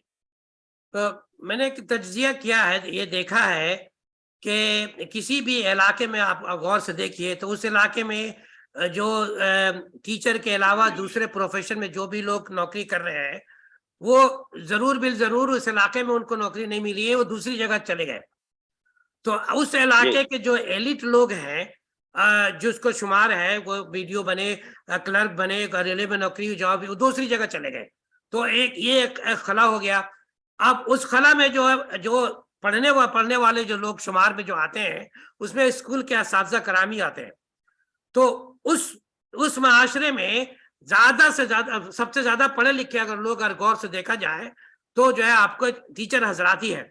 इसलिए उनकी ज़िम्मेदारी, चूँकि उनके इलाके में आप नौकरी कर रहे हैं और अल्लाह ताला ने आपका रिज़्क बनाया है, तो उस इलाके के हवाले से उनकी ज़िम्मेदारी ज़रूर बिल-ज़रूर बढ़ जाती है, क्योंकि हर कोई आपके पास ही जाएगा।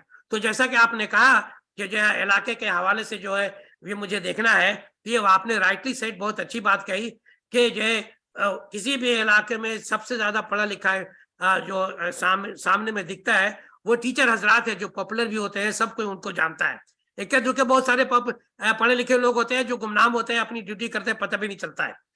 लेकिन ये टीचर हज़रात तो पूरे लाइमलाइट में रहते हैं, तो इनकी ज़िम्मेदारी जो है, ये ज़्यादा बढ़ जाती है कि वो अपने माशरे के हवाले से थोड़ा बहुत फ़िक्रमंद हो। वैसे गवर्नमेंट के बहुत सारे मंसूबे ऐसे हैं, जो उनको जो है पूरे समाज से मिला के रखा हुआ है। बहुत सारा काम गवर्नमेंट के स्कूलों में जो आजकल टीचर हज़रात करते हैं, ये कार्ड, वो कार्ड, ये ड्यूटी, वो तो करते ही हैं। लेकिन इस हवाले से भी अगर जो है वो अपना कम से कम फ़िक्र रखे कि भई अब मैं इस इलाके में रहूँ, इस इलाके पर हमारी ज़िम्मेदारी है, तो मैं कुछ क्या कर सकता हूँ, अगर ये फ़िक्र रहती है तो इंशाअल्लाह कुछ न कुछ ज़रूर बिल-ज़रूर काम हो जाएगा।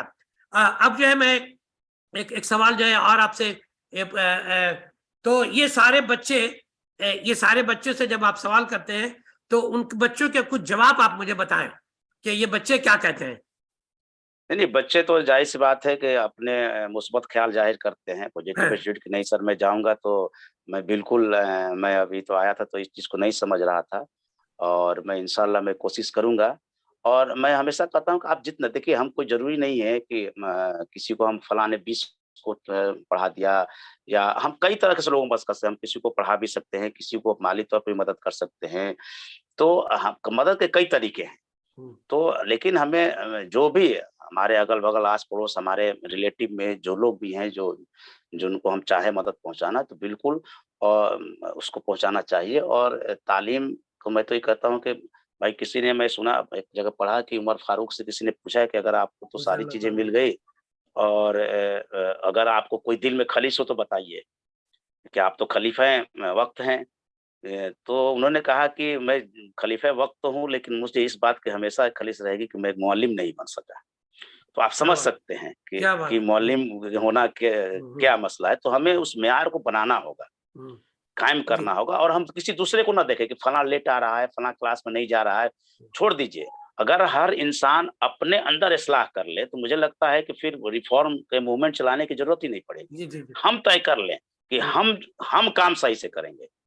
और मैं हमेशा कहता हूँ कि आप अपने को देखिए, मत छोड़िए, छोड़ दूसरे को अगर नहीं मानता है उसको मत समझाइए। आप अपने पर रहे कि नहीं मैं जो काम करूँगा, मैं टाइम से क्लास में जाऊँगा, टाइम से बच्चों को जितना ज़रूरत है पढ़ाऊँगा। लेकिन उन बच्चों को जो मैं पढ़ाया उन्हें उस सब्जेक्ट में ट्यूशन की ज़रूरत नहीं पड़े, ये मेरी ज़िम्मेदारी है। Very good, very good. कि हम हमारे पढ़ाने के बाद अगर कुछ बच्चे को ट्यूशन पढ़ाए इसका मतलब कि मुझे पढ़ाने नहीं आता है, मैं नहीं बता पाता हूँ, बच्चों को नहीं समझा पाता हूँ। तो इस बात का मुझे एहसास होना चाहिए। जी, तो आपने हम बहुत अच्छी बात अगर कही। अब ईमानदारी मैं से अपने काम करें सामईन से सामईन से गुजारिश करूंगा कि आप जो है अपना सवाल जो है सर से पूछें और प्लीज सवाल करें और ताकि आपको जो है जवाब मिले और इस जवाब को आप जो है अपने मुताल्लिकीन में इसका तज़किरा करें। और जो भी लोग भी जो आज सुन रहे हैं ये जरूर जो आप अपने साथियों में और अपने घर में ये तमाम बातों को दोहराएं ताकि जो है ये जानकारियां जो है अपने दूसरे लोगों तक भी पहुंचे। So most welcome. Come forward and ask your question, please. एक क्वेश्चन रिटन में आया है कि मैं वो बीटेक है और टीचिंग प्रोफेशन में जाना चाहते हैं, तो क्या कर सकते हैं? तो सबसे पहले तो मैं उनको बता दूं कि आप बीटेक हैं तो एमटेक कर सकते हैं, आगे पीएचडी करके आप इंजीनियरिंग कॉलेज में भी आप टीचर बन सकते हैं।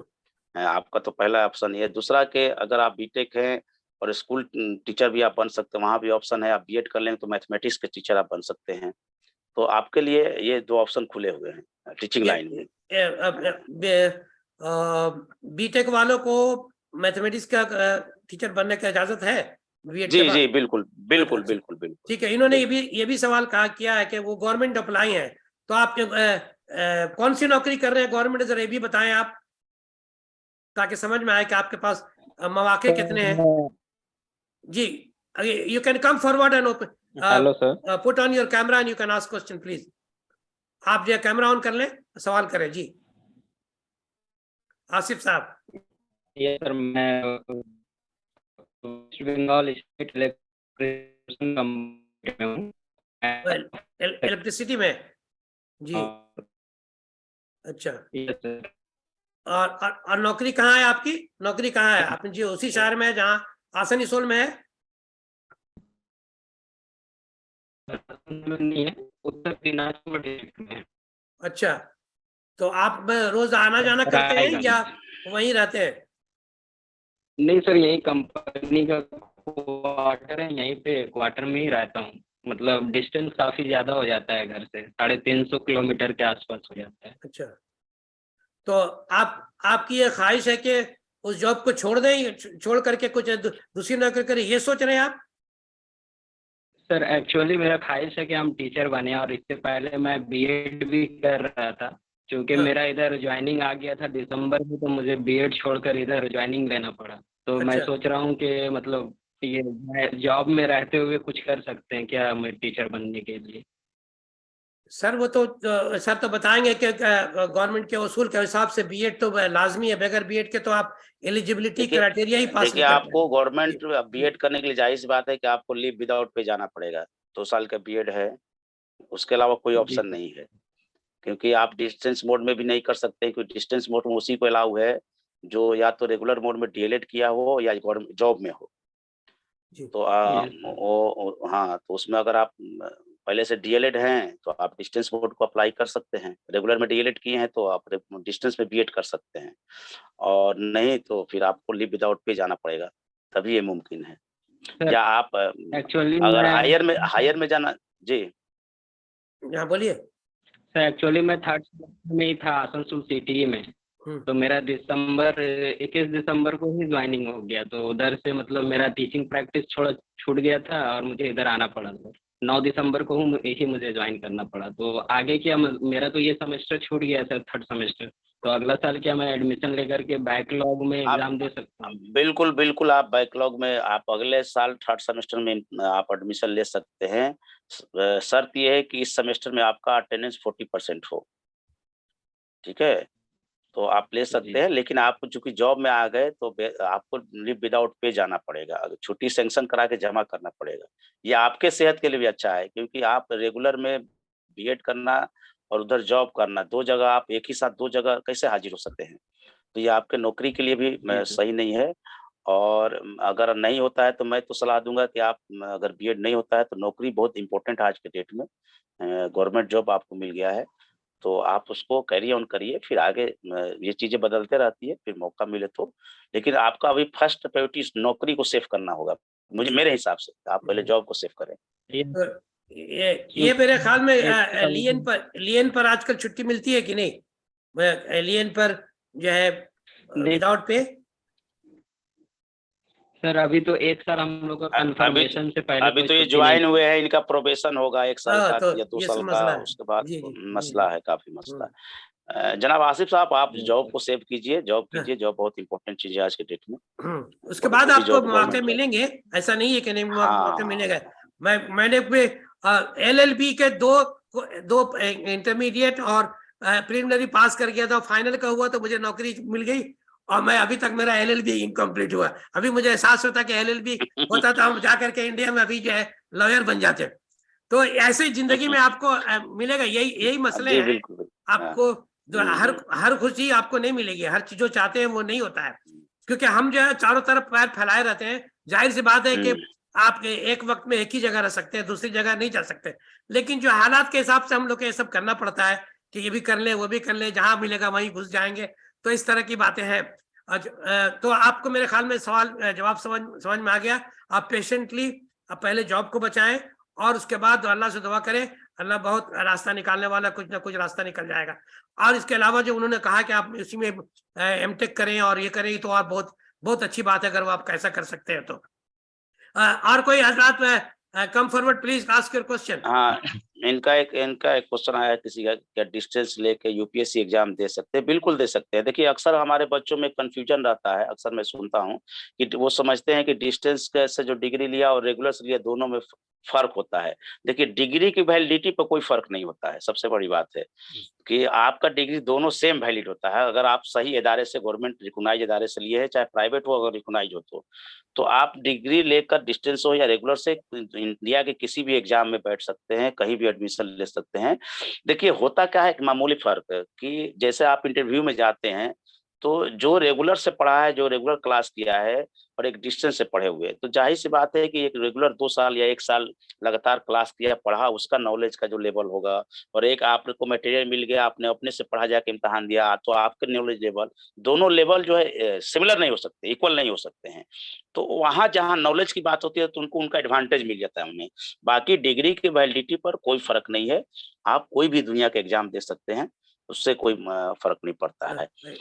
एक दूसरा क्वेश्चन उनका है कि साइंस सब्जेक्ट, देखिए ये तो साइंस सब्जेक्ट में सबका स्कोप है। अभी मैं बता दूं, मैं अभी कुछ दिन पहले बिहार में ही गया था, कुछ सर्वे किया स्कूलों का, तो +2 में साइंस टीचर की इतनी कमी है कि मैं बता नहीं सकता हूँ, जी जी, मैथमेटिक्स, फिजिक्स, क्योंकि बहुत अब बहुत। एक ट्रेंड चला है, मैं आपको तरफ उसकी तरफ ध्यान दूं, आप लोगों को एक जॉब की तलाश में, कि हम अक्सर अब आईएससी करके किसी दूसरे इंजीनियरिंग हो, चाहे और भी कई प्रोफेशनल कोर्स, जैसा कि सर ने दिखाया, हम रुजू कर दे रहे हैं उधर। जाहिर सी बात है कि अब टेक्नोलॉजी बेस्ड सोसाइटी हो गई है, जॉब हो गया है, तो अब मेन स्ट्रीम में ग्रेजुएशन करने में लोग कम जा रहे हैं कि हम मैथमेटिक्स से ग्रेजुएशन हो जाए, पोस्ट ग्रेजुएशन हो जाए, साइंस फिजिक्स से ग्रेजुएशन कर लें, पोस्ट ग्रेजुएशन कर लें। तो अब यूनिवर्सिटी और +2 के लेवल पर जो टीचिंग का जो क्वालिफिकेशन है कि आप अगर +2 टीचर बनना चाहते हैं फिजिक्स का, तो आपको फिजिक्स में पीजी होना चाहिए और बीएड होना चाहिए। तो अब लोग फिजिक्स में पीजी ही नहीं कर रहे हैं, तो वहाँ +2 में टीचर नहीं मिल रहे हैं। पीजी मैथमेटिक्स में कम लोग कर रहे हैं, तो इधर भी आज के डेट में एक स्कोप बना है। जी जी, क्योंकि देखिए, ये एक साइकिल है जो चलते रहता है। पहले जनरल डिग्री सब लोग लेते थे, तो इधर भरमार थी। अब प्रोफेशनल डिग्री, वोकेशनल डिग्री में लोग जा रहे हैं, तो अब इधर को लोगों की कमी हो गई है। तो आज के डेट में यूनिवर्सिटी टीचर में, आप यूनिवर्सिटियों में वैकेंसी आ रही है फिजिक्स के, मैथमेटिक्स के, वहाँ उतने लोग प्रोफेसर नहीं पहुंच पा रहे हैं, क्योंकि वहाँ CSIR निकाल के पहुंच ही नहीं पा रहे हैं, PhD कर ही नहीं पा रहे हैं। जी जी जी। तो इधर अगर आप मेहनत करें तो इधर टीचिंग लाइन में, हायर एजुकेशन लेके में स्कोप अच्छे बन रहे हैं। तो जी आप जी कोई भी सब्जेक्ट चुन लें साइंस में, वो अच्छा स्कोप है उसका। जी जी जी। और कोई हजरत, एक साहब यहाँ पर है, नाम है नायाब। आप ये सवाल कर रहे हैं कि a child within class 5 ask for math generally, but it is seen that gradually it changes. How can we change diagnosis he or she is interested with that particular subject? तो सर मैं एक थोड़ा सा बोल दूं, फिर आप add करिएगा सर। कि आपको ग्रेड 10 तक तो बच्चों को जो मजमून है वो तो पढ़ाना ही है ना सर, सबसे पहले बात ये है। और उसमें मैथमेटिक्स सबसे ज्यादा इंपॉर्टेंट है। ये जो है आप उसको पढ़ने, आप उसको जहां वीक है वहां गाइड करिए। और ग्रेड 10 तक तो उसको जो जो मजमून अवेलेबल है, जो कंपलसरी है, उसको तो पढ़ना ही है। ये 9 और 10 में जाकर के बच्चों को खुद पता चलेगा और आपको भी समझ में आ जाएगा कि उसका रुझान किस तरफ है। क्योंकि बाज औकात जो है बच्चों के किस माहौल में वो रह रहा है घर में, वो असर करता है। कैसा टीचर है, टीचर उसको कैसे पढ़ा रहा है, ये असर करता है। वो उसके साथ और दीगर क्या मसाइल हैं वो असर करता है। जो time with respect to time जो है वो चेंज होता रहता है। तो आपके पास ग्रेड 10 तक पहुंचने तक का कम से कम टाइम दीजिए। उससे पहले डिसीजन ना लीजिए, उससे पहले आप फैसिलिटेट करिए कि उसको जो उसकी जो कमजोरियां हैं वो आप जो है उसको जो है फिक्स करते जाएं। ओवर टू यू सर, आप इस मामले में। हाँ, ना बिल्कुल, आपने बिल्कुल सही फरमाया कि हमको 10 तक ऑब्जर्वेशन करने का मौका है, और कई फैक्टर होते हैं किसी चीज को समझने के लिए। उन सब चीजों को एनालिसिस करने के बाद ही हम फैसला ले। और मैट्रिक तक जाते थे पता चल जाता है हमें। वो हम अगर जानना नहीं चाहते अलग बात है, लेकिन एक गार्जियन को अंदाजा हो जाता है कि हमारे बच्चे का रुझान कैसे किधर है। तो मुझे लगता है कि आपने बिल्कुल उसका जवाब मुकम्मल दे दिया है, इसमें जोड़ने की बहुत जरूरत नहीं है। एक और जो बहुत इंटरेस्टिंग सवाल आया है और बिल्कुल इस पर काफी क्यूरी आती है कि according to UGC new circular simultaneously dual degree के बारे में बताने के लिए। जी जी जी। तो मैं आपको बता दूं कि बिल्कुल पहले ये नहीं था, लेकिन गवर्नमेंट ने अब ये अलाउ कर दिया है कि आप 2 डिग्री फिजिकली भी रेगुलर भी ले सकते हैं। शर्त यह है कि दोनों का टाइमिंग अलग-अलग हो क्लास का। जैसे बहुत जगह देखिए, अगर जैसे सर ने लॉ की बात की, तो कई कॉलेज में लॉ मॉर्निंग में भी पढ़ाए जाते हैं, इवनिंग में क्लासेस चलते हैं, उनका होता है। तो अगर आप 2 डिग्री रेगुलर से ले रहे हैं तो दोनों का टाइमिंग अलग होना चाहिए, और वो टाइमिंग आपका सर्टिफिकेट पे मेंशन होके आना चाहिए कि इनका टाइमिंग ये था। आप चाहें तो 1 डिग्री रेगुलर से और 1 डिग्री डिस्टेंस से ले सकते हैं। अब तो ऑनलाइन डिग्री का भी आ गया है, ऑनलाइन प्लेटफॉर्म भी आ गए हैं, स्वयं आ गया है, कई और प्लेटफॉर्म हैं। तो आप एक साथ 2 डिग्री डिस्टेंस से ले सकते हैं, या 1 डिग्री डिस्टेंस से और 1 रेगुलर से, या 2 अगर आप रेगुलर से लेना चाह रहे हैं तो दोनों का टाइमिंग अलग-अलग होना चाहिए। तो अब आप आराम से कर सकते हैं। इसके लिए इजाजत UGC ने दे दी है, और यूनिवर्सिटी इसकी तरह अमेंडमेंट कर रही है अपने आप को। एक साहब ने और सवाल किया है, उन्होंने सवाल के साथ खुद जवाब भी दे दिया है। और हम भी उनके इस बात को की तायद करते हैं कि अगर आप पर्शियन भी अभी पढ़ें और उसमें आप एकताए रोजगार हो तो आपको अच्छी नौकरी मिल जाएगी। कोई हर स्ट्रीम का अपना वैल्यू है। आपको मेन, अभी आपको पता नहीं आप लोग के इल्म में बात है कि नहीं, बिहार के गांव में हम लोगों ने तो उर्दू को समझ लिया कि उर्दू मेरे ही अपनी जागीर है, उर्दू मुसलमानों के लैंग्वेज है। एक गांव में मैंने देखा वीडियो में, जो हमवतन हमारे भाई हैं, उनके बच्चे उर्दू पढ़ रहे हैं। क्यों पढ़ रहे हैं? वो इसलिए पढ़ रहे हैं कि उनको मालूम है कि उर्दू पढ़ेंगे तो हमको नौकरी आसानी से मिल जाएगी। अब आप सोचिए, इस बात को सोचिए मैं क्या कहना चाह रहा हूं कि अब ये वो बच्चे जो है वो उर्दू पढ़ रहे हैं, उससे सवाल किया जाता है कि भाई उर्दू क्यों पढ़ रहे हैं? बोले उर्दू पढ़ेंगे तो हमारे लिए नौकरी के बहुत मौके हैं। तो आपने बिल्कुल सही कहा कि कोई भी स्ट्रीम नहीं, जिस स्ट्रीम में आप यकताए रोजगार हो, you have to be top among that, तो आपकी आज भी कदर है।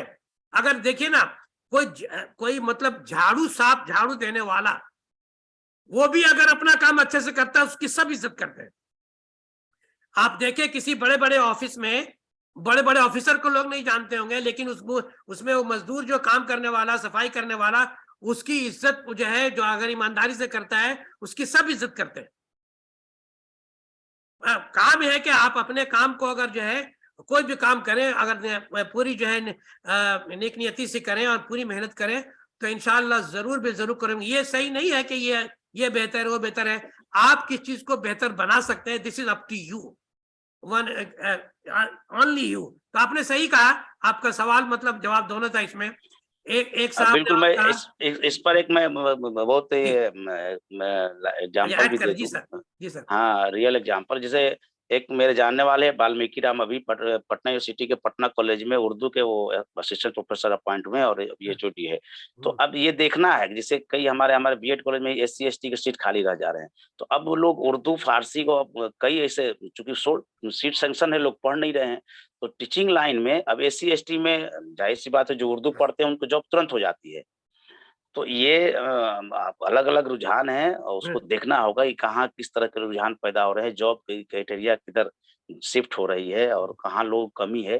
तो हमें थोड़ा-सा अवेयर रहना पड़ेगा। तो अगर हम अवेयर रहें तो हमें रास्ते मिल जाएँगे। जी, यहाँ एक सवाल एक तकी खालिद साहब है, उन्होंने जी, सवाल जी। किया है कि वक्त पर सही टाइम पर सही गाइडेंस ना मिलने की वजह से बच्चे हमारे परेशान हो जाते हैं। तो ये बात आपकी बिल्कुल सही है, इसमें कोई गलत कहने की, सही गाइडेंस जो है नहीं मिलता। लेकिन मैं आपको फिर वही बताऊं कि जैसे डॉक्टर का बच्चा डॉक्टर क्यों बनता है, इंजीनियर का बच्चा इंजीनियर क्यों बनता है, क्योंकि वो घर में उसको सारी चीजें समझ में आती हैं और वो करता। पता चला कि उसके गार्जियन के एग्जिस्टिंग जो सिनारियो है वो उसको फैसिलिटेट कर रहा है। तो इसीलिए 2012 में आपके किसी स्कूल में मैं बात करने गया था, तो वहां पर मैंने एक नारा दिया था, बाप सुधारो।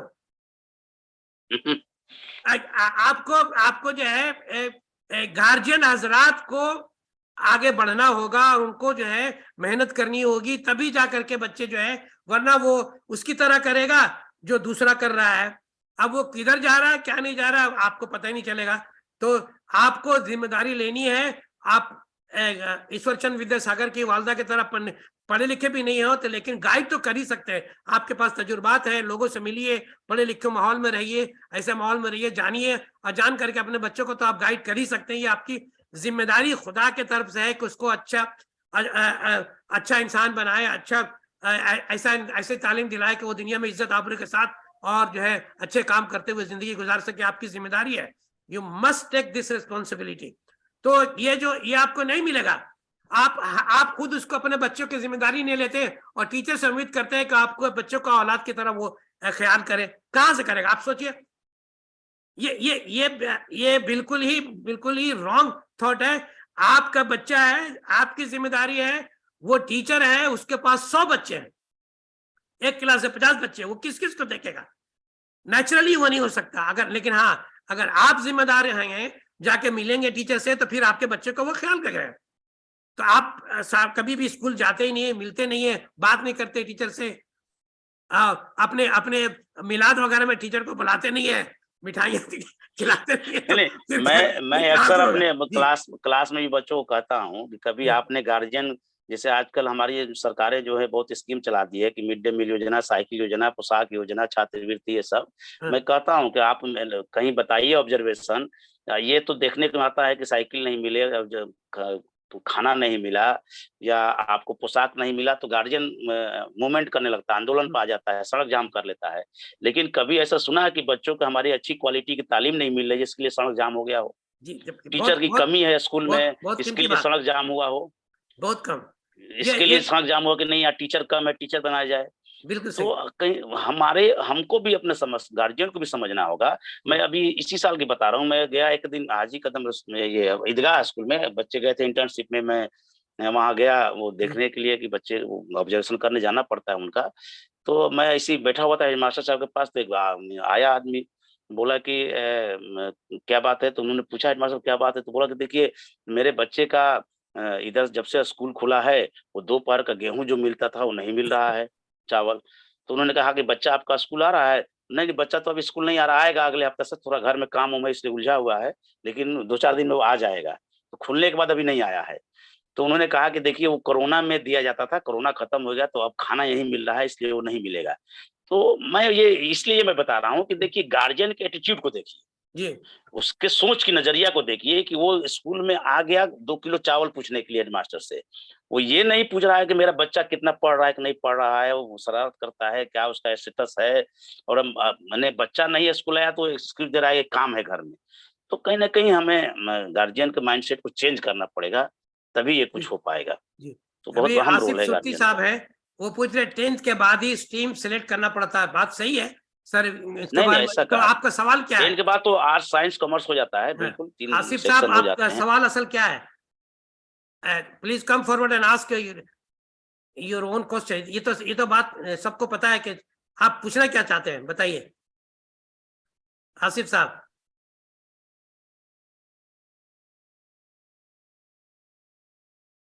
आसिफ साहब मौजूद हैं? आसिफ साहब मौजूद है? आप सवाल कीजिए।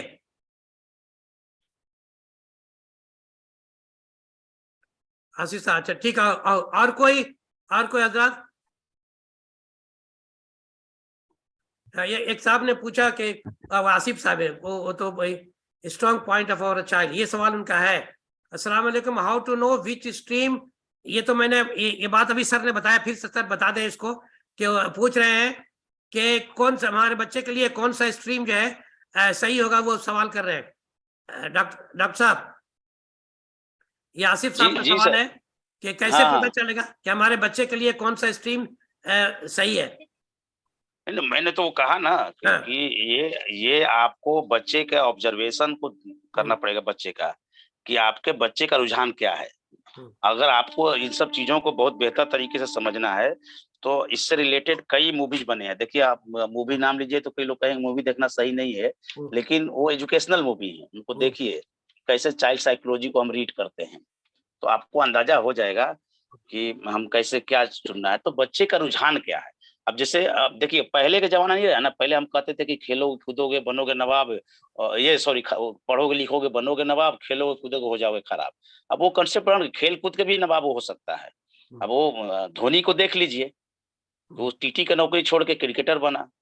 सचिन तेंदुलकर का नाम कौन नहीं जानता है? तो हम बच्चे के रुझान, वो रुझान सिर्फ़ हम मेरे कहने का मतलब सिर्फ़ यही नहीं है कि आप उसको फिर देखिए कि मैथमेटिक्स ठीक है कि बायोलॉजी ठीक है कि हिस्ट्री ठीक है। उसके अलावा भी तो उसके पास कई टैलेंटेड हो सकते हैं ना, वो म्यूज़िक में अच्छा हो सकता है, वो खेल में अच्छा हो सकता है, वो पेंटिंग में अच्छा हो सकता है। वो खुद उसके हम बच्चों का ऑब्ज़र्वेशन करेंगे डे बाय डे, तो हमें इसके लिए कहीं जाने किसी की ज़रूरत नहीं पड़ेगी। हम खुद जज बन जाएँगे कि नहीं मेरा बच्चा ये चीज़ बहुत अच्छा करता है, इसको मज़ा आता है। मैंने कहा ना कि बच्चे को देखिए किस चीज़ में एन्जॉय कर रहा है वो, किसको बहुत मस्ती के साथ कर रहा है, एन्जॉयफुल कर रहा है, बिना स्ट्रेस के कर रहा है। उसको जब किसी को ऑप्शन दीजिए क्या करना हो तो वही नाम ले रहा है, कि नहीं मैं यही चीज़ करूँगा, मुझे अच्छा लगता है। दैट मीन्स कि वो उसमें उसको इंटरेस्ट है, और इंटरेस्ट बहुत ज़रूरी है। जिसमें जिसका इंटरेस्ट हो अगर उस काम में उसको प्रमोट किया जाए, वो बहुत बेहतर करेगा। क्योंकि दिलचस्पी किसी चीज़ में होना बहुत सबसे पहले लाज़मी शर्त है कि आपको उस चीज़ में दिलचस्पी हो। अच्छा, मैं आखिरी बार सवाल पूछ रहा, कोई अगर आता तो है तो सवाल पूछे, क्योंकि टाइम हमारा जो है बहुत ज्यादा वक्त गुजर चुका। मैं थोड़ा सा आगे बढ़ गया, क्योंकि आपके इंटरेस्ट के सवाल थे इसलिए मैंने वक्त लिया है। तो anybody come forward, if you have any question please ask. Yes sir. हाँ, यस, चलो आप put your camera yes on. Sir. Camera on कीजिए और सवाल कीजिए। सर कैमरा में प्रॉब्लम है सर। ठीक है, ओके, सवाल कीजिए। सवाल है सर कि हाँ अभी मौजूदा अगर हम फिल्ट्रेशन देखते हैं अपने इलाके में, हाँ तो बच्चे जो है, बच्चों के लिए बहुत चीज किया जा रहा है, बीएड है और भी बहुत सारी चीजें हैं। और हत्ता के हमने दोनों दोनों तरफ की ये मुआयना किया, एक इंग्लिश मीडियम की तरफ और एक उर्दू मीडियम की तरफ। जी जी तो इंग्लिश मीडियम की तरफ हमने ये पाया कि गार्जियन जो अपने बच्चों को पढ़ाने के लिए और एक अच्छा इंसान बनाने के लिए किसी हद तक भी जा सकते हैं। जी पूरा जो है खर्च से भी और हर तरह के केयर से भी वो लोग बहुत ज़्यादा ध्यान देते हैं।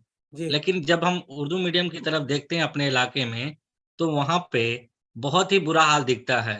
आप मान लीजिए कि अगर बच्चे उर्दू मीडियम में अगर 1000 बच्चे हैं, तो हम उम्मीद कर सकते हैं कि उसमें से 100 बच्चा भी उस लायक नहीं होगा, उस काबिल नहीं होगा। बहुत सारे बच्चे ऐसे भी होते हैं जो सही से पढ़ना लिखना नहीं जानते हैं, लेकिन क्लास से क्लास वो पास करते जाते हैं।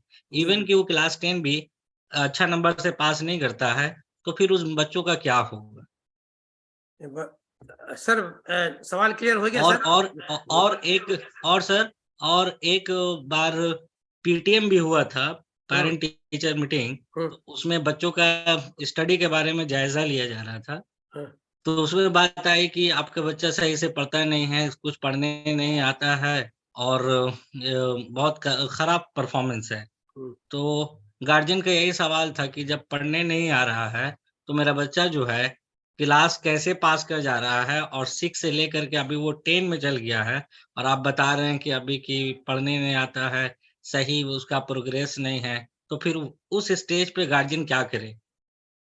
जी sir, over to you sir.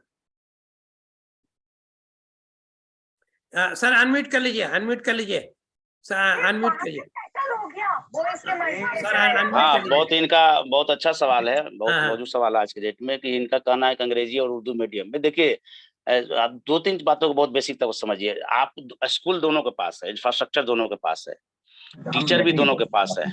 English medium में भी टीचर हैं और उर्दू मीडियम में भी टीचर हैं। अक्सर इंग्लिश मीडियम देखिएगा स्कूल ज्यादातर प्राइवेट होती हैं। पहली बात तो मैं देखता हूं कि अगर मेरी ही नौकरी अगर इंग्लिश मीडियम में लग जाती है और सैलरी कम होती है, और प्राइवेट में सैलरी भी बहुत नहीं मिलती है, तब भी हम एकदम टाइम से जाते हैं, टाइम से क्लास लेते हैं, फिर घर भी टाइम से आते हैं।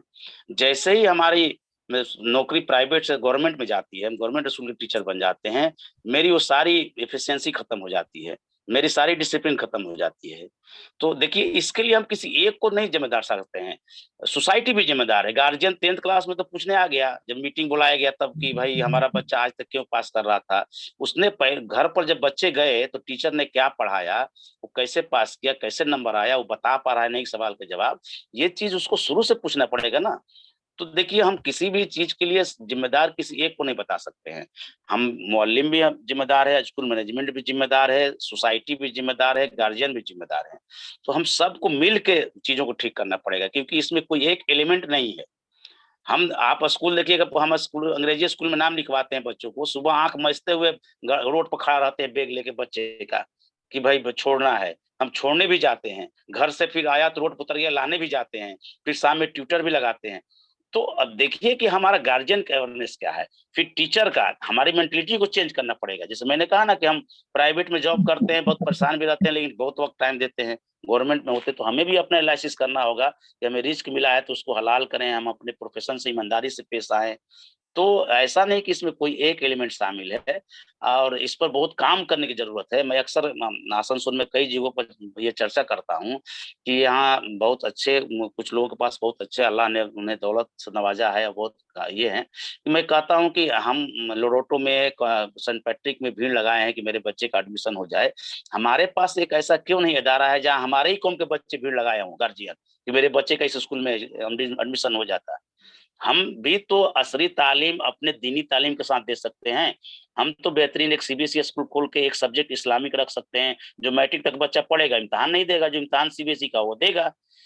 तो पूरे सोसाइटी को इस पर रीथिंक करना होगा, समझना होगा, और तभी ये कामयाब हो पाएगा। इसमें गार्जियन की भी कमी है, टीचर की, सबकी कमी है। मैं किसी एक को आप जिम्मेदार नहीं ठहरा सकते हैं।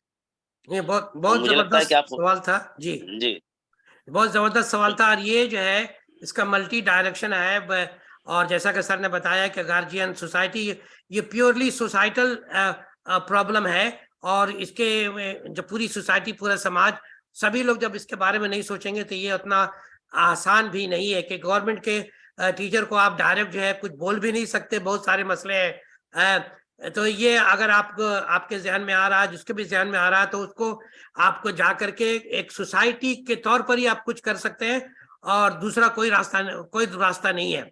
लेकिन आप ये देखो, मैंने यही कहा ना, मैंने कहा कि खुद टीचर हजरात ही उस इलाके के सबसे ज्यादा पढ़े लिखे तस्वुर किए जाते हैं, कि बाकी ज्यादा पढ़े लिखे लोग तो दूसरी जगह नौकरी करके बाहर निकल गए।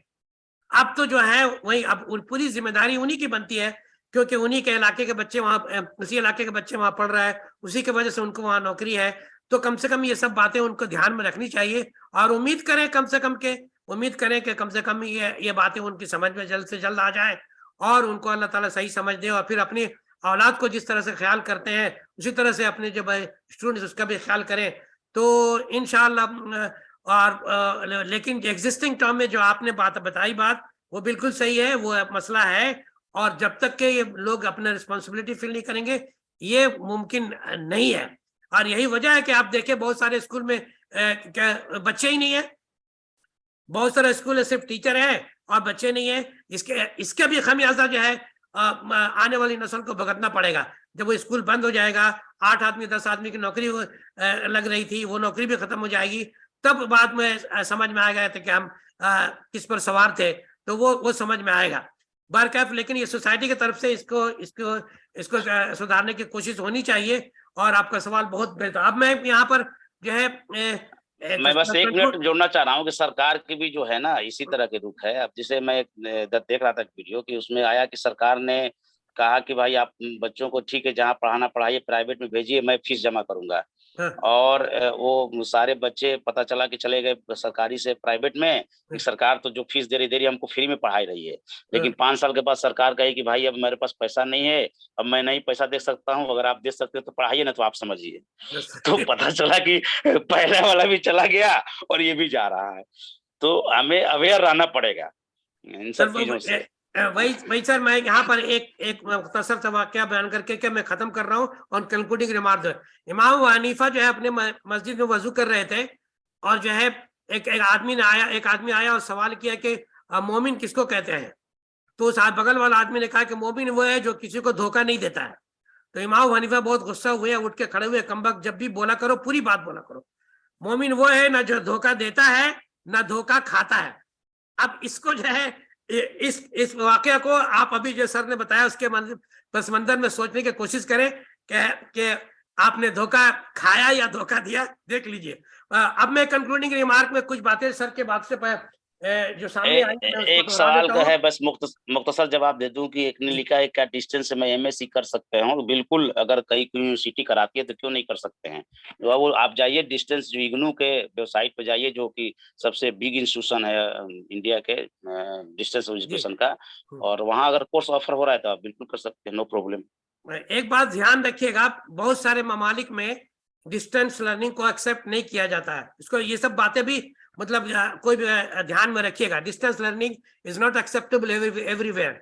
इंडिया में भी जैसे सर ने बताया कि उसकी वैल्यू जो है, जो रेगुलर मोड में पढ़ा है और डिस्टेंस मोड में जो पढ़ा है, जाहिर सी बात है सिलेक्शन करने वाले जब देखेंगे तो उसमें कुछ ना कुछ जो है ये सब इसका रोल होगा बहरकैफ। लेकिन आपको तालीम हासिल करना आप कीजिए। अब आगे अल्लाह मालिक है कहाँ पर क्या होगा, लेकिन आपको मौका है तो तालीम हासिल कर लीजिए, ठीक है ना। लेकिन बात ध्यान में रख लीजिए कि अभी ये नहीं कि मेरा आखिरी सवाल है जी सर, मेरा एक आखिरी सवाल है। अगर मैं बीएससी डिस्टेंस से करूं और डिस्टेंस के बाद क्या मैं एमएससी मैंने रेगुलर से कर सकता हूं? मेरे ख्याल में बिल्कुल नो प्रॉब्लम। जी जी जी जी जी ओके सर, समझ में आ गया। तो आपको जहां से मौका मिले तालीम हासिल करते रहिए और बैठिए नहीं, और इंशाल्लाह कहीं ना कहीं से कोई ना कोई रास्ता जो है निकल जाता है और निकलेगा इंशाल्लाह। तो मैं आखिर में बहुत सारी बातें हुई, 2-3 बातें जो है मैं आपको यहाँ पर खुसूसी तौर पर बताऊंगा। आज तक अब तो हमारा 37वां एपिसोड था। मेरे ख्याल में 95% जो भी हमारे गेस्ट रहे हैं वो सबों का ताल्लुक जो है, जो हालात जो है फैमिली बैकग्राउंड ऐसे नहीं रहे कि उनको बहुत आसानी से जो है तालीम उन्होंने हासिल किया। ज्यादातर लोगों के हालात जो है गांव से रहे हैं, बहुत खस्ता हाली के हालात में भी वो लोग इस मकाम पर पहुंचे हैं। ये बात दोहराने का मकसद यही है कि आप जो है इसका बहाना ना बनाए कि हम गरीब हैं, गरीब के बच्चे नहीं पढ़ेंगे। ये बिल्कुल ही गलत बात है। 95% लोगों को मैंने यहाँ बातचीत की है, सबों ने बताया कि आपके अंदर आग होनी चाहिए, आप जरूर कामयाब होंगे। जैसे कि अभी मैंने ये आग देखा कि मैं पढ़ना चाहता हूँ बीएससी जो है डिस्टेंस में, फिर जो है एमएससी कर सकते हैं। इसी को कहते हैं आग, जुनून और लगन। आपके अंदर लगन रहेगा तो आप जो है बच्चे को देखा गया है कि 5 कोस पैदल चल करके फिर दरिया को नदी को क्रॉस कर करके और भी सर पर जो है बस्ता लेकर के बच्चा जो है स्कूल जाता है और फिर वहां से बच्चे जो है कामयाब होते हैं। ये सब के सब लगन और जुनून को ही दर्शाता है। तो अगर आपके अंदर आग होगी तो आप जरूर कामयाब होंगे। ये सर ने भी इसकी तस्दीक की। दूसरी अहम बात ये सर ने जो बताई कि जो है बच्चे को आप दबाव ना डालें। बच्चे का इंटरेस्ट जिसमें जाए, अगर वो तय करता है कि मैं पढ़ूं, तो उसकी इज्जत, उसकी जो है उसको सपोर्ट करें और उसको वो कोर्स पढ़ने दें जो वो पढ़ना चाहता है, जिसमें उसका इंटरेस्ट है। ये भी बहुत अहम बात है कि आप जबरदस्ती जो है जोर देकर आप पढ़ाते हैं। मैंने ऐसे बहुत मिसाल देखे हैं कि बच्चा जबरदस्ती पढ़ रहा है, माँ बाप की जिद की वजह से वो इंजीनियरिंग पढ़ रहा है, बीच में वो इंजीनियरिंग छोड़ करके चला आया, मैं नहीं कर पाऊंगा, और फिर जो है उसका वक्त भी ज़ाया हुआ। तो ऐसा ना हो, आप उसको जिम्मेदार बनाए, उसको इंडिपेंडेंट बनाए। आप जब उसको आप ये हक दे रहे हैं कि खुद से फैसला करने का, तो आप उसको इंडिपेंडेंट बना रहे हैं, और ये बहुत ही अहम काम है। हर बच्चे को इंडिपेंडेंट लर्निंग दी जाना चाहिए। इंडिपेंडेंट लर्निंग होगा, वो जिम्मेदारी लेगा, मतलब जिंदगी में वो जिंदगी सीख रहा है। तो आप उसको जो है उसको पीठ थपथपाइए, जैसा कि सर के वालिदा ने उनको भेजा गांव से शहर, और फिर वालिद साहब ने सब्जेक्ट चुनने पर कोई दबाव नहीं डाला कि आप जो चाहे पढ़ो, साइंस ना पढ़ो, आर्ट्स पढ़ो, जो भी पढ़ना चाहो पढ़ो। तो इस तरह के भी गार्जियन का असूल होना चाहिए। तीसरी अहम बात जो है, जो मैं इसको बहुत ज्यादा जोर दूंगा, कि गार्जियन हजरात को रिस्पॉन्सिबिलिटी लेनी होगी। अब आपने अभी देख ही लिया, अभी किसी ने सवाल किया कि स्कूल में पढ़ाई नहीं हो रही है। अब आप बताइए कि आपके बच्चे को, जैसे आपके बच्चे से जितने आप अपने बच्चे से जितनी मोहब्बत करते हैं, वो वहां कहाँ से मिलेगा? तो आप अगर चाहते हैं कि आपके बच्चे के साथ जो है स्कूल में अच्छा रवैया हो, उसको पढ़ाई मिले, जिस काम के लिए वो जा रहा हो, पढ़ के लिख के कामयाब हो, तो आपको फॉलो अप करना पड़ेगा। दूसरे पर भरोसा करके आप छोड़ नहीं सकते। तो ये अहम बात है। और फिर बहुत सारी बातें सर ने बताई कि भाई जो है डिस्टेंस मोड के हवाले से आपको जहां भी तालीम का मौका मिले, एजुकेशन बढ़ाने का मौका मिले, आप जरूर कीजिए। आगे जो है, अब आगे जो क्या होगा वो देखा जाएगा। और जो है जो लोग गवर्नमेंट नौकरी कर रहे हैं, अगर उनका अल्लाह ताला ने अभी गवर्नमेंट नौकरी में नौकरी लगाई है, तो वो कोई जल्दबाजी में कोई ऐसा फैसला ना करे जिससे जो है फ्यूचर में उनको नुकसान हो। वो अपने आप जो है आपका जो डेवलपमेंट होना चाहिए वो सस्टेनेबल डेवलपमेंट होना चाहिए। या ऐसा नहीं है कि पीक पे चढ़ गए फिर गिर गए, आपको सस्टेन करना चाहिए। कोई भी काम ऐसा कीजिए जिसमें डेवलपमेंट आपका सस्टेनेबल हो। तो आज के दौर का ये बहुत बड़ा स्लोगन है, पूरी दुनिया जो है सस्टेनेबल डेवलपमेंट की तरफ जा रही है। तो इन तमाम बातों के साथ मैं आज का प्रोग्राम जो है यहीं पर खत्म करने का। मैं एक शब्द बच्चों से बस अपील करना चाहूंगा कि आप जो भी टारगेट एम अपना ऑब्जेक्टिव एम टारगेट करें, जो भी अपना नस्बुलाइन बनाएं, उससे इश्क करें। और जब इश्क कर लेंगे उससे ना, तो इंशाल्लाह मुझे लगता है कि इसकी जो जुनून होती है उसमें कामयाबी ही कामयाबी मिलती है। जी। फिर आप रात को उठ करके जो है ना, रात को उठ करके वो जो जिसने बेंजीन का स्ट्रक्चर ढूंढा, वो सो रहा था, अब उसको ख्वाब में वो देख रहा है कि एक कीड़ा जो है चल रहा है, और कीड़ा चलते हुए उसने बेंजीन का स्ट्रक्चर बनाया। वो दौड़ करके गया लैब में, और लैब में जाकर के उसने काम किया।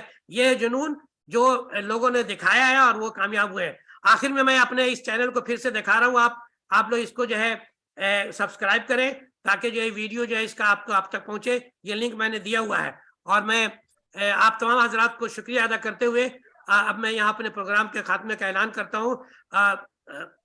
I'm really thankful to you that you spare some time to come and join over here. Thank you very much to all, and wish you next week जो है हमारा जो मेहमान है वो पेरेंटिंग के ऊपर जो है गुफ्तगू होगी। मैं गुजारिश करूंगा कि तमाम जो है फिर से शामिल हो, और खास करके जो बच्चे बीएड कॉलेज में है, वो ये सब आपके सिलेबस के हिसाब से है।